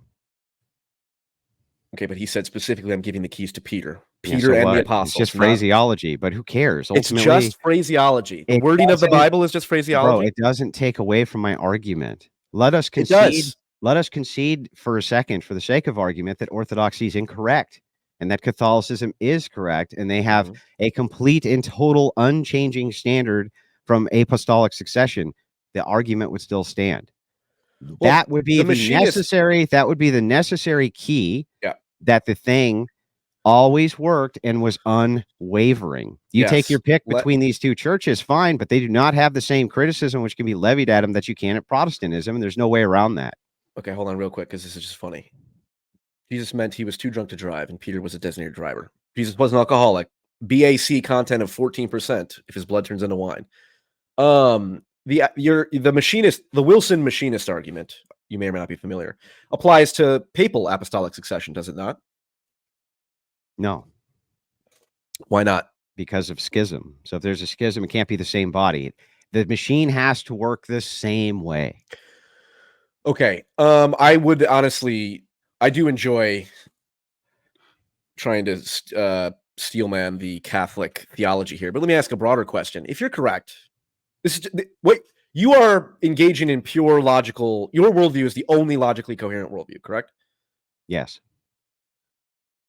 It's not the only one which is logically possible, but it's the only one which can do the heavy lifting as a prerequisite for Christianity being a truth claim.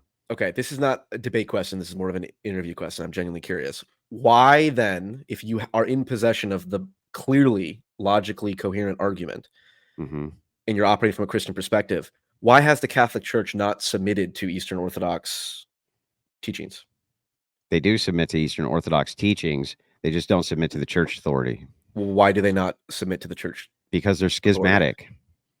Okay, but what? But presumably you could, if you were in dialogue with these Catholics, as Jay Dyer was with Nick Fuentes, it would seem, well, the logical argument will win out. But there's constant theological dispute and debate. There's debate about what the church fathers debated about what Jesus meant when he talked about giving Peter the keys to whatever the fuck, Peter giving him the keys. None of this contends with the argument, Paul. No, this is okay. First off, I just said this. I was asking you a more general question, not a debate question. But the reason I'm asking this is, it would seem to me as an outsider, because you made the thing. If someone's filled with the Holy Spirit and someone's filled with the Holy Spirit, how do I know which is correct? Okay. Someone says they have apostolic succession, the papacy. Someone else says they have apostolic succession. I don't think you Eastern understand, Orthodoxy. bro. I don't think you understand. That's why I'm asking you. Yeah, so I'm going to try to give it to you again. I'm going to try to explain to you again. Please. That's why I brought you here. The key thing, the error that you made in your video, the key error in your argument was that you conflated orthodoxy with Christian fundamentalism. It is not Christian fundamentalism. So therefore, yes, Christian fundamentalist, as Jordan Peterson and you both point out, is absolutely prone to the same exact criticism that they're levying at the other Protestants. They are. Your guys' ideology is also prey to the same criticism. Our ideology cannot be prey to the same criticism. And the reason is because we have a grounded foundation using this machine thought experiment to demonstrate this. We have a grounding foundation of unchanging. Okay. If it's unchanging, then the machinist key would be the exact same. It would essentially be the exact same machinist over and over and over inside the Christian worldview, because they believe in objective morality. There can only be one truth. This means that the ones who can operate the machines are the ones who must have the truth. Sure. Okay. And I hope you know I'm asking this out of sincerity. I'm not trying to pretend that I understand I'm not trying to pretend that I don't understand what you're saying. I do understand what you're saying. And I hope that that me asking you this question is evidence that I'm genuinely trying to clarify how you suss out these differences. Because your machinist argument is an argument for apostolic succession. It's an argument for the unchanging nature of the church. It's tied up with apostolic succession, right? Yes, that's part of it. But Okay. what you need to have something which is unchanging. It's not prone to your telephone analogy because Fair enough. it's unchanging. Okay, fair enough. God's nature, as Protestants will point out, is unchanging. Therefore, his church must be unchanging. Okay. The nature must be unchanging. This is what the Catholics would say the same thing. My question, and as someone who is not, do you understand how, as an outside observer, it's not obvious to me, even though you explain it and have the logical argument correct? I agree what you're saying about the apostolic succession. You need one objective truth. Fine, fair enough. But how do I know which church authority? It doesn't to appeal matter. to? That's my point, though. It doesn't matter ultimately. Between Catholic or Eastern Orthodox? No, it doesn't. Listen, here's why it doesn't matter. What I'm doing is showing you why your criticism isn't true. The criticism can't be true. Not saying that what I'm telling you must be true. I'm just telling you that your criticism cannot be true. Because your criticism requires a subjective framework, and Christians don't agree to a subjective, rather an objective framework. So they agree there must be one truth. Okay. You guys, on the other hand, your criticism is that truth is subjective. Since that is the case, you're prone to this criticism. Those who believe in objective truth would have to defer to only there being one. Okay. First off, to clarify, truth is a complicated issue. To say truth is subjective is wrong. It's definitely not purely subjective, which is why I don't believe. Then what? I mean, that's not saying anything though, Paul. Yeah. I believe it's I believe you can make objective claims about intersubjective phenomenon. Like, is it true? Like we've talked about before with the colorblind analogy. Is it true that this is a white shirt? Is that an objective truth? Well, what if you're colorblind? Well, no, not in their world. Then it's not. Whatever quality color you're seeing is not true for them. So so I don't want to get into the deep epistemological. Yeah, debate. that's subjective interpretation. Sure. Well, hold on. But there still is a truth of the matter, and that's what you're agreeing to. Yes, and listen. That's all the Jordan Peterson Sam Harris debates are all about. Yeah, what I'm trying to show you so that you understand is that you're viewing this through the wrong lens of paradigm. That's why the criticism falls short, and why I would level Jordan Peterson on this, and will when I debate him, which is going to happen, by the way. Are you saying that out of confidence, or are you saying that out of? I'm not going to reveal anything, but okay. But though I go on these shows like this with you I peasants, I can basically pick my ticket. I just like to have these conversations because I think they're good to have. And I do. I appreciate that. I do. But if you do debate Jordan Peterson, please tell him he's one of his biggest former fans is disappointed. Well, I don't know if I go out there, Paul. Maybe I'll just fly you out there with me. It'll be like a Make-A-Wish Foundation thing, right? It'll be like a Make-A-Wish Foundation. This is my point. See, if people can have a problem with you, but anyone who says that you are not funny is fucking wrong. But back to the issue. Well, I'm an entertainer. I'm an entertainer first and foremost. There we go. Listen, the fool is the precursor of the savior. I get what you're saying. Yes, fine, we can have the subjective, but my point is. Well, I'm just saying you're looking at it through the wrong paradigm.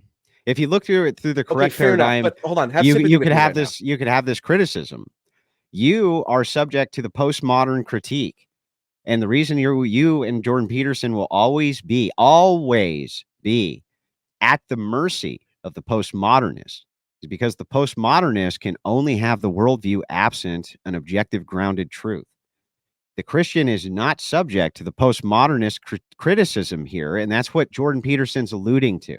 Okay, what he's actually saying here, so that you understand, is that postmodernists get correct that you can have infinite interpretations of even infinitesimal data sets. Mm-hmm. This would include even the reading of the word "the." Correct. Right. Yeah. It can be an ongoing infinite loop of various interpretations. The Christian worldview is not subject to that criticism within its own worldview. Whereas yours is inside of your own worldview. Here's why I think you're wrong. There is so much theological dispute within the Christian worldview you're talking about, so many interpretations of theology. And they would all agree that that's true, yes. Okay, so... But you're still not getting it, so that you understand, inside the paradigm of the Christian worldview, there can only be one truth. but they disagree on what they that can truth is. argue about it all day long, but within the Christian paradigm, there can only be one truth. Inside of Paul and Jordan B. Peterson's paradigm and postmodernist paradigm, there can be many. Okay, so truths. if I said to you, I actually do believe in objective truth. I think there is objective right and wrong, and I do believe it depends on how you define objective and subjective. But certainly there is. I wouldn't be in a position to say some things are right and some things are wrong if I did not believe that was objectively grounded. If it was all opinion and preference, if it was all this Vosh postmodernist nonsense, I'd be in no position to do that. So let's say I'm a Christian. So now I'm in the Christian paradigm. There's one truth. How do I know which theological interpretation is correct? Because just real quick, let's assume that you never can. Let's assume that you never can. It doesn't matter. I want to go back to this fundamental point here. Okay. Because we talked about the church being schismatic versus heretical. Not heretical. You never said that. And I apologize to you and everyone who was harmed by me misquoting you. Schismatic, though. And then I asked you, is schismatic bad? You said yes. And is following the Pope a type of heresy? More or less, yes. Okay, that seems very problematic because correct me if I'm wrong, the postmodern, it would be postmodern. The postmodern Protestants saying that Jesus is non-binary, that's also schismatic and heretical. So if we're using this roughly, or just a schismatic, not heretical, we're using the same word to describe the Catholic Church and the Protestant preachers who say Jesus was non-binary. So how am I to adjudicate, okay, well, you're saying, well, I'm in a Christian worldview, so I acknowledge there's an objective truth. The non-binary preachers would say there's an objective truth. It said Jesus was non-binary. How do I, as the outside observer, know once we're in the paradigm of objective that's truth? The point that you're missing, though, right? And I've been trying to explain this to you over and over. Listen to what I'm saying closely, okay? All debate, all philosophy, okay, revolves around worldview and paradigms. All of it. The paradigm in which you, Jordan B. Peterson, and postmodernists all have in common is that you have no grounding foundation for objective truth. The grounding foundation for objective truth in Christianity is God. Truth is a person. Truth is God. That is the foundation. I believe that. We can disagree on what the truth of the matter is of what God says or doesn't say or all these different things. Yeah. Within the paradigm. That's fine.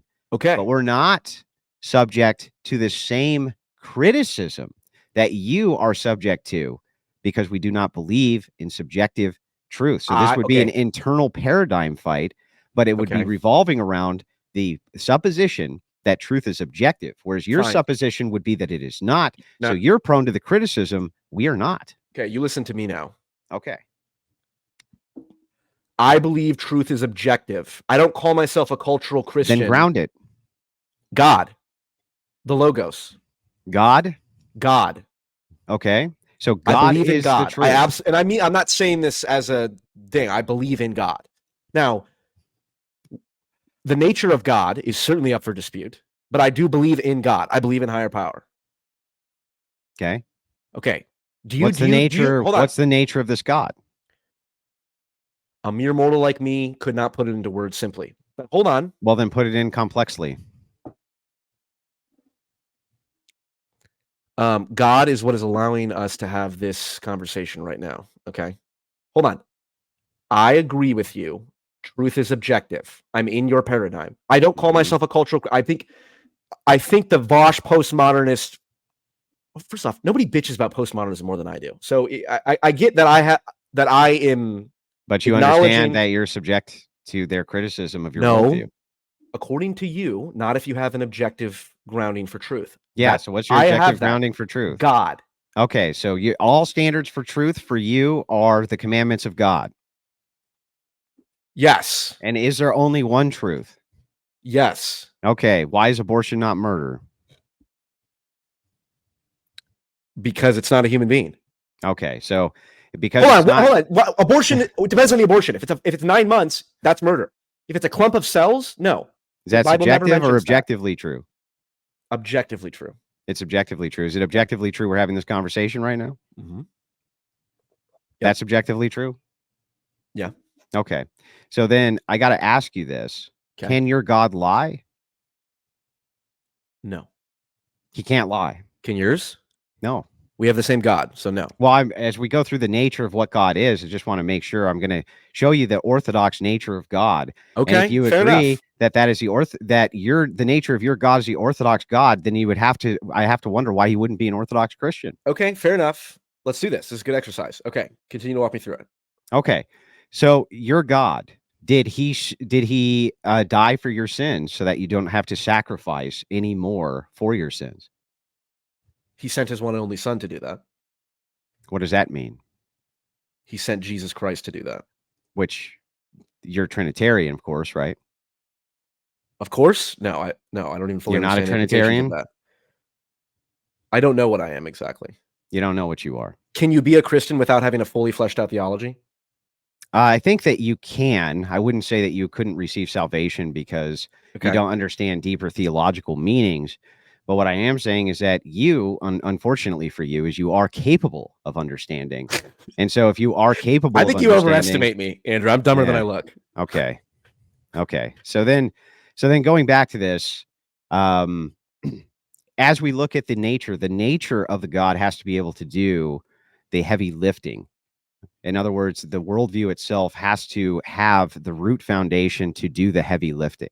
So as we do this internalized exercise between Christians, trying to understand which theology is correct or incorrect, we still are starting with the foundation that God is ultimate truth and that our epistemology is grounded in that knowledge is only possible through God, that morals are only possible through God, that all of these things are only possible through God, period. So the internal criticisms that we may have for each other start with that basic foundation. Your criticisms with postmodernists do not have said foundation. If they do not have said foundation, you're open to that criticism. We are not. That's the whole point. Okay. That's okay. what you get wrong in your video that I wanted to show you. I don't think I get it wrong because I'm operating in the paradigm you just laid out with God. Well, I you believe said in you're God. you said you're a cultural Christian. That doesn't mean I don't believe. That's a poor definition, and other losers. That's why I'm increasingly. I honestly think I should only ever call myself an enlightened centrist because then I can just describe it as what I want. Cultural Christianity is what the fucking what do you call it? The Protestants who said Jesus is non-binary. I'm not that. If that's what people mean by cultural Christianity, I'm not that. I'm a PF Jungian. Okay, I have my own take and interpretation of many things. It's the only it's because nature of being a human. What this doesn't elucidate for me is how you have the certainty you do that the Catholics are wrong. We wouldn't need to have that certainty to not be prone to the same critique within our worldview. Fine. You, fair though. enough. Okay, fair but that's enough. my point. That's my whole point. Okay, hypothetically, let's take that.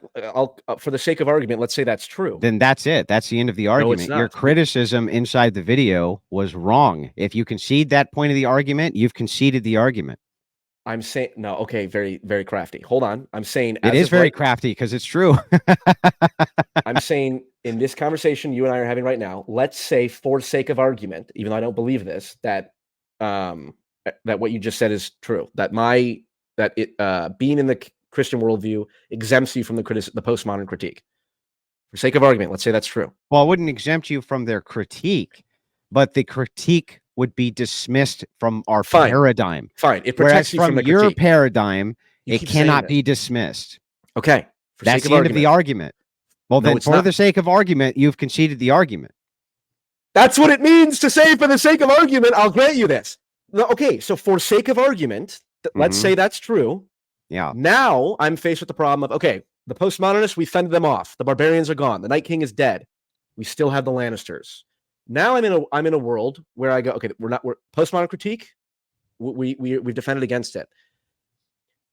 Are the differences between the Catholic and Eastern Orthodox Church insignificant as the differences between postmodernists and Christians? No, they're probably more significant. Okay, that's problematic. Perhaps, but so what? Well, that's my point. That's problematic. What is your point? In the same way that it's problematic to not have a defense against the postmodern critique, which is what we've been arguing the whole time. It's problematic that the Eastern Orthodox and Catholic Church are schismatic, or rather, the Eastern Orthodox considers the Catholic Church to be schismatic. So now, Yeah, it's so problematic. We've sure. traded. So I've traded. So let's say I concede to you. I'm now Eastern Orthodox, or I'm now in the Christian worldview. First, I am in the Christian worldview, maybe different from yours, but whatever. I'm in that paradigm. I swapped one problem, the postmodernists are my enemies, to now the Catholics, assuming I'm Eastern Orthodox. Mm-hmm. Well, how do we solve that problem now? Who cares? It's irrelevant.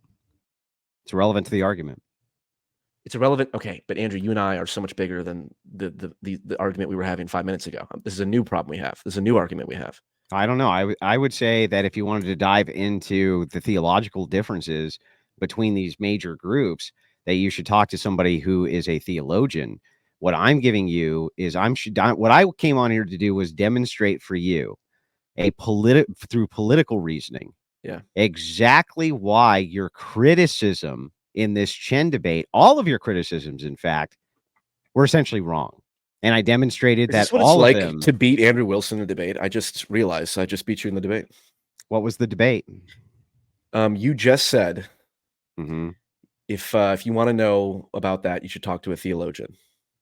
Yeah. And I would say, Andrew, that's a brilliant rhetorical evasion.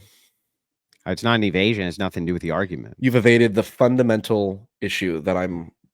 Yeah, but pointing that's at. not a fundamental issue. The fundamental issue is whether or not, and this is what your video stated, fundamentalists are subject to the same exact criticism. I would say that they are. However, we're not fundamentalists. We are not subject to the same criticism. I should have used different terminology there. We are not subject to the same criticism the same way that you are subject to the criticism of the postmodernist. The reason that you're able to make this criticism is because you believe through a subjective lens that postmodernists and all people can make this criticism of you. However, inside of the Christian worldview and Christian paradigm, this can't be the case because we believe in objective truth. Your paradigm was wrong, Paul.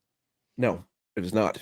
As evidenced by, you cannot tell me how to solve the problem of internal dispute within the Christian paradigm. Why do I need to? Because it's not important. It's you irrelevant. yourself said the difference between Eastern Orthodoxy and Catholicism might even be more significant than between postmodernists and Christians. And I go, God damn, that's a statement. And then I ask you, okay, well then I was focusing on the wrong problem. Fuck the postmodernists. How do we deal with these Catholics? Yeah, you were focusing on the wrong problem. So what you said in the video was wrong. So you're saying, and I'm happy to issue this correction. I'm happy to issue this correction if I'm understanding what you're saying. You're saying that the Catholics represent a bigger threat to the Christian worldview than the postmodernists. No, that's not what I said. You said they represent a greater distinctions in worldview. Perhaps are greater even. Fair enough. Than the distinction between postmodernists and whatever your fucking PF Jung centrist worldview is, whatever that is. Postmodernist versus your worldview, Christian worldview. Listen, so that you understand, and I'm going to try to break this down the best way that I can. Please. Worldviews are what accommodate logical possibility. Worldviews are what accommodate logical possibility. There are things inside of your worldview which are logically possible, which cannot be logically possible in my worldview. Do you understand? Logically possible. Yes. Logical possibility is determined by worldview. There is only one way to do logic, but what can be logically possible is going to be determined specifically by worldview. When you make this criticism and say that we're just as prone to it as you are, this is incorrect because of logical possibility. The distinction between subjective truth not being a logical possibility in the Christian worldview versus yours. That makes you prone to this criticism, not us. Then why is there so much internal theological dispute in the Christian paradigm? It wouldn't matter. It's irrelevant. It's erroneous. But my critique of you don't know what the correct interpretation is exactly the point that I'm making when I'm pointing out that there's theological dispute in the same worldview. The problem is that it's illogical for you to do this because the criticism. All right, well, fuck logic. I'm telling you to your face. Fuck logic. Is my problem. Fuck logic. Logic is for nerds. That's my point. Fuck all these logical these Ben Shapiro facts and logic fools. Go with comedy. You are compelling not because of your logical argumentation, but because of your charisma and compelling jokes. That's what I think. It's an indication of being real and authentic and having grounding in reality. If some autistic ChatGPT nerd was like, well, logically, basis of truth, it's like, no. You do so much more than just the logical argumentation. That's why you're compelling. So fuck the logic. I'm telling you, until you can define or you can explain to me how to address the issue of multiple infinite interpretations within the Christian paradigm, then my criticism that you are subject to the postmodern critique still stands. That's But it can't be true. I see it. Because we're talking about two different paradigms. This is your problem. Is like you say there's no way to make this reconciliation inside of the Christian paradigm. But what I'm telling you is that if Christians believe in one single objective truth as the grounding foundation for their entire worldview, that cannot be the case. Then how do that they criticism would only apply to you? How it would be irrelevant, Paul. You keep saying it's irrelevant. I think you are saying it's irrelevant when what you should have said is go talk to a theologian because I cannot suss this out myself, which is fair. To be honest, I don't think anyone can suss it out because the postmodernists are correct in that critique. And hold on, if I watch a debate between postmodernists are correct in that critique. That's exactly what Jordan Peterson said in the video. Does that come from the realization and worldview that all of this is subjective, and so that criticism has to apply? We keep treading over the same ground because, like I said, the fact that there is so much theological dispute within the Christian worldview indicates that the subjectivity is still there, whether you take a Christian worldview or not. And not only is it still there, it's very problematic because the difference between Eastern Orthodoxy and Catholicism is significant enough that the Eastern Orthodox Church regards the Catholics as schismatic and following the Pope to be heretical. Mm-hmm. Okay, to me, that sounds that sounds like a serious problem that has not been solved by just adopting the Christian worldview. Yeah, that's not an argument, though, Paul. That's my argument. That's not an argument. What's the argument? So you say. That Christians can't agree? That's the argument? Yeah, basically. That's my what about Mendo? Well, Christians can't agree, though. Christians can't agree, though. Christians can't agree, though. That's good. This is good meme smithing here. Anyway, so what you should do is you should revise the video so that you understand better that what's going on. What's actually going on from both of you is you're giving a postmodernist subjective critique of the internal paradigm of Christianity, which isn't possible from their worldview. You fucked it all up, Paul. No. Fucked the whole thing up. This conversation has now just solidified that I'm absolutely correct. About what? About everything. Not everything. I should not have said that you said heretical, but the fundamental problem still stands. We can wrap up here pretty soon. And I mean that. Okay, so I said this earlier. I do mean this now. I'm trying to genuinely understand your approach and how you see things.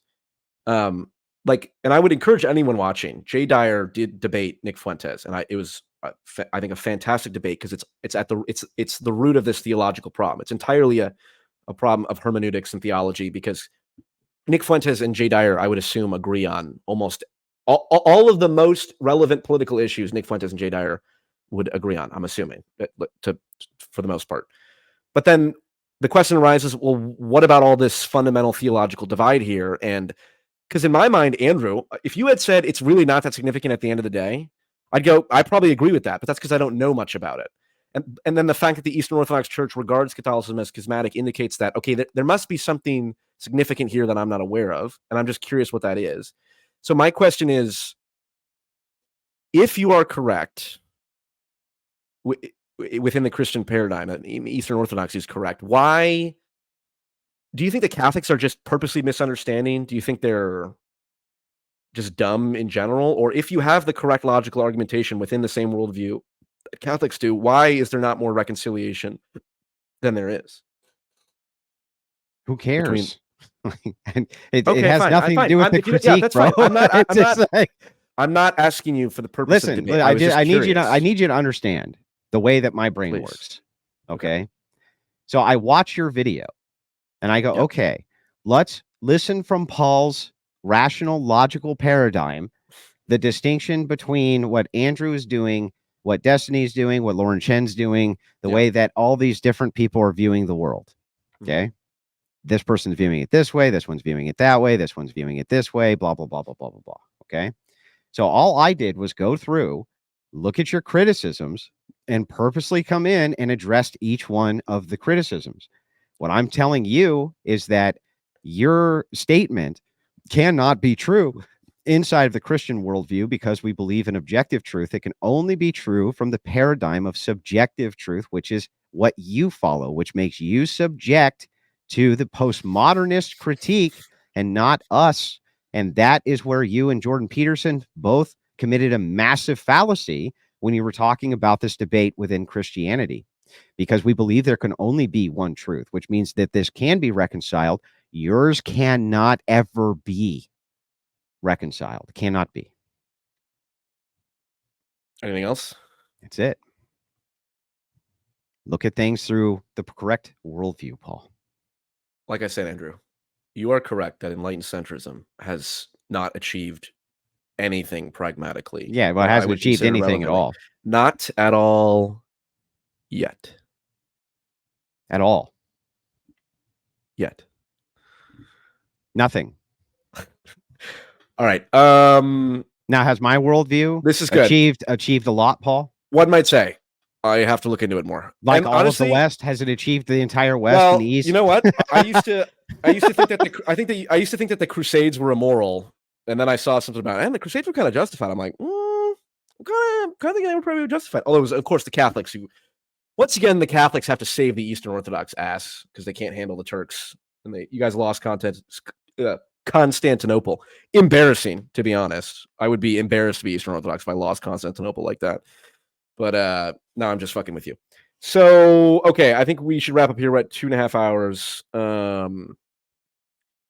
Any final points or anything your chat wants to bitch at me about?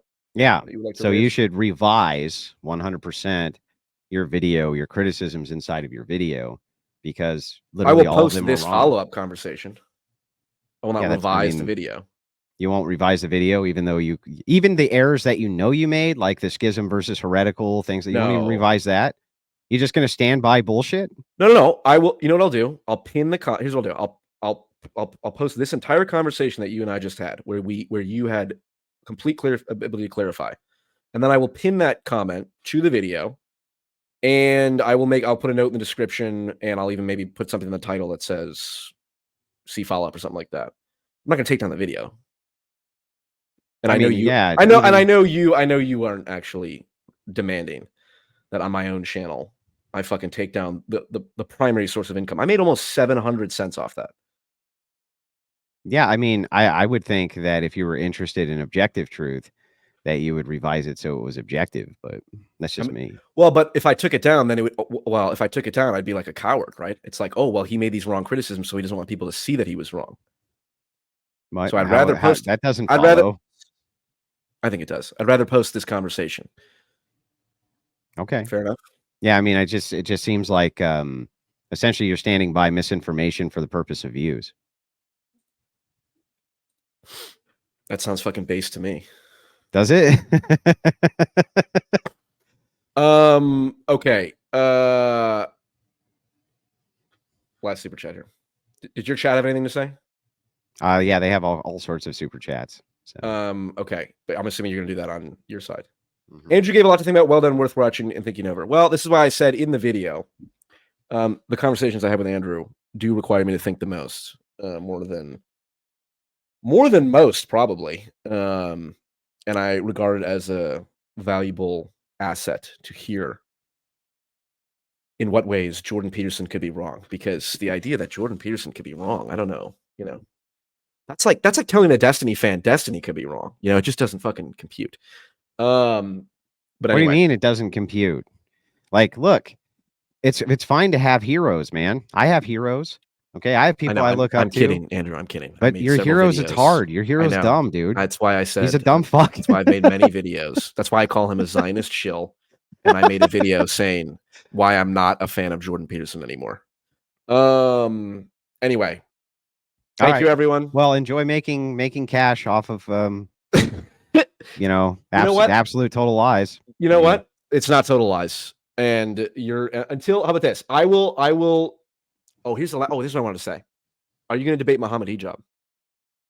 I have no idea yet. I was asked if I would. I said yes, but I haven't heard anything more about it. I will delete. I'll delete. No, I don't want to say I'll delete my channel. I'll delete that video, and I'll give you 3 more videos that you want me to delete too. If you get Mohammed Hijab to convert to Eastern Orthodoxy.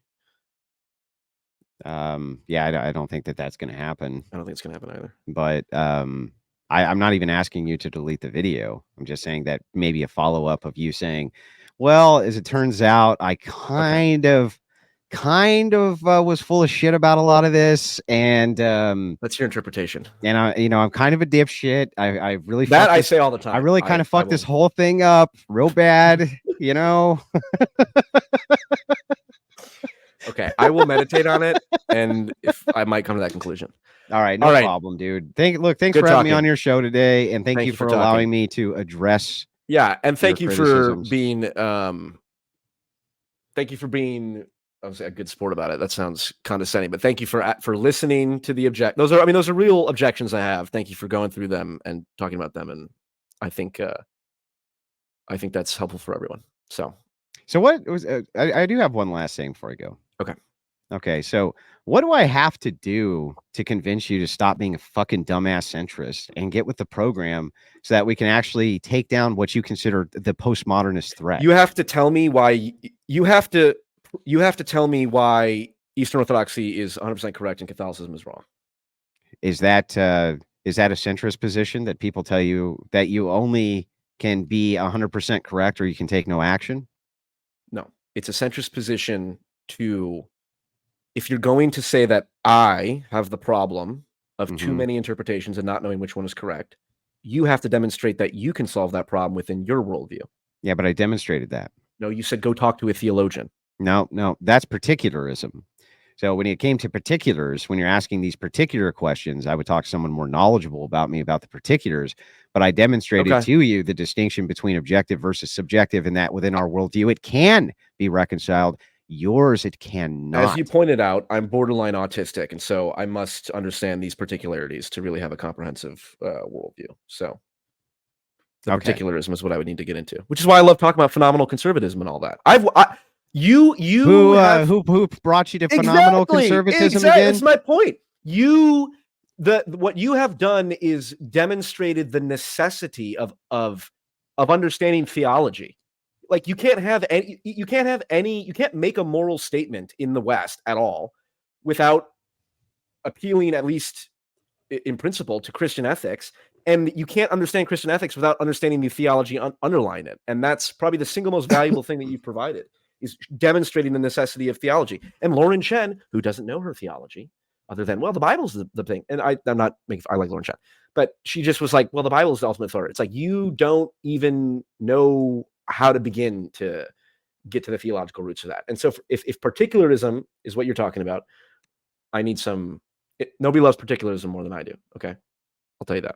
Yeah, but you love particularism inside of these particulars due to mental masturbation, but the pragmatic side of you, you just want to see effects, right? If I didn't like you, I'd be offended by that.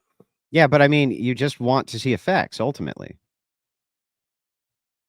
You just want to see good effects on society, right? I mean, yeah, generally I'm all about. Yeah, so I mean, if that's the case, then what if I could demonstrate to you that an Orthodox society would have the greatest effect positive towards the worldview of outcomes you wish? Then I would agree. Then I would be Eastern Orthodox. If that's all I would have to do, that would be a very tall order. Then let us set up a debate on the demonstrable effects of any worldview you can come up with from a secular paradigm against debate you. I want you to know I'll never debate you. Okay, I'll never debate Destiny either.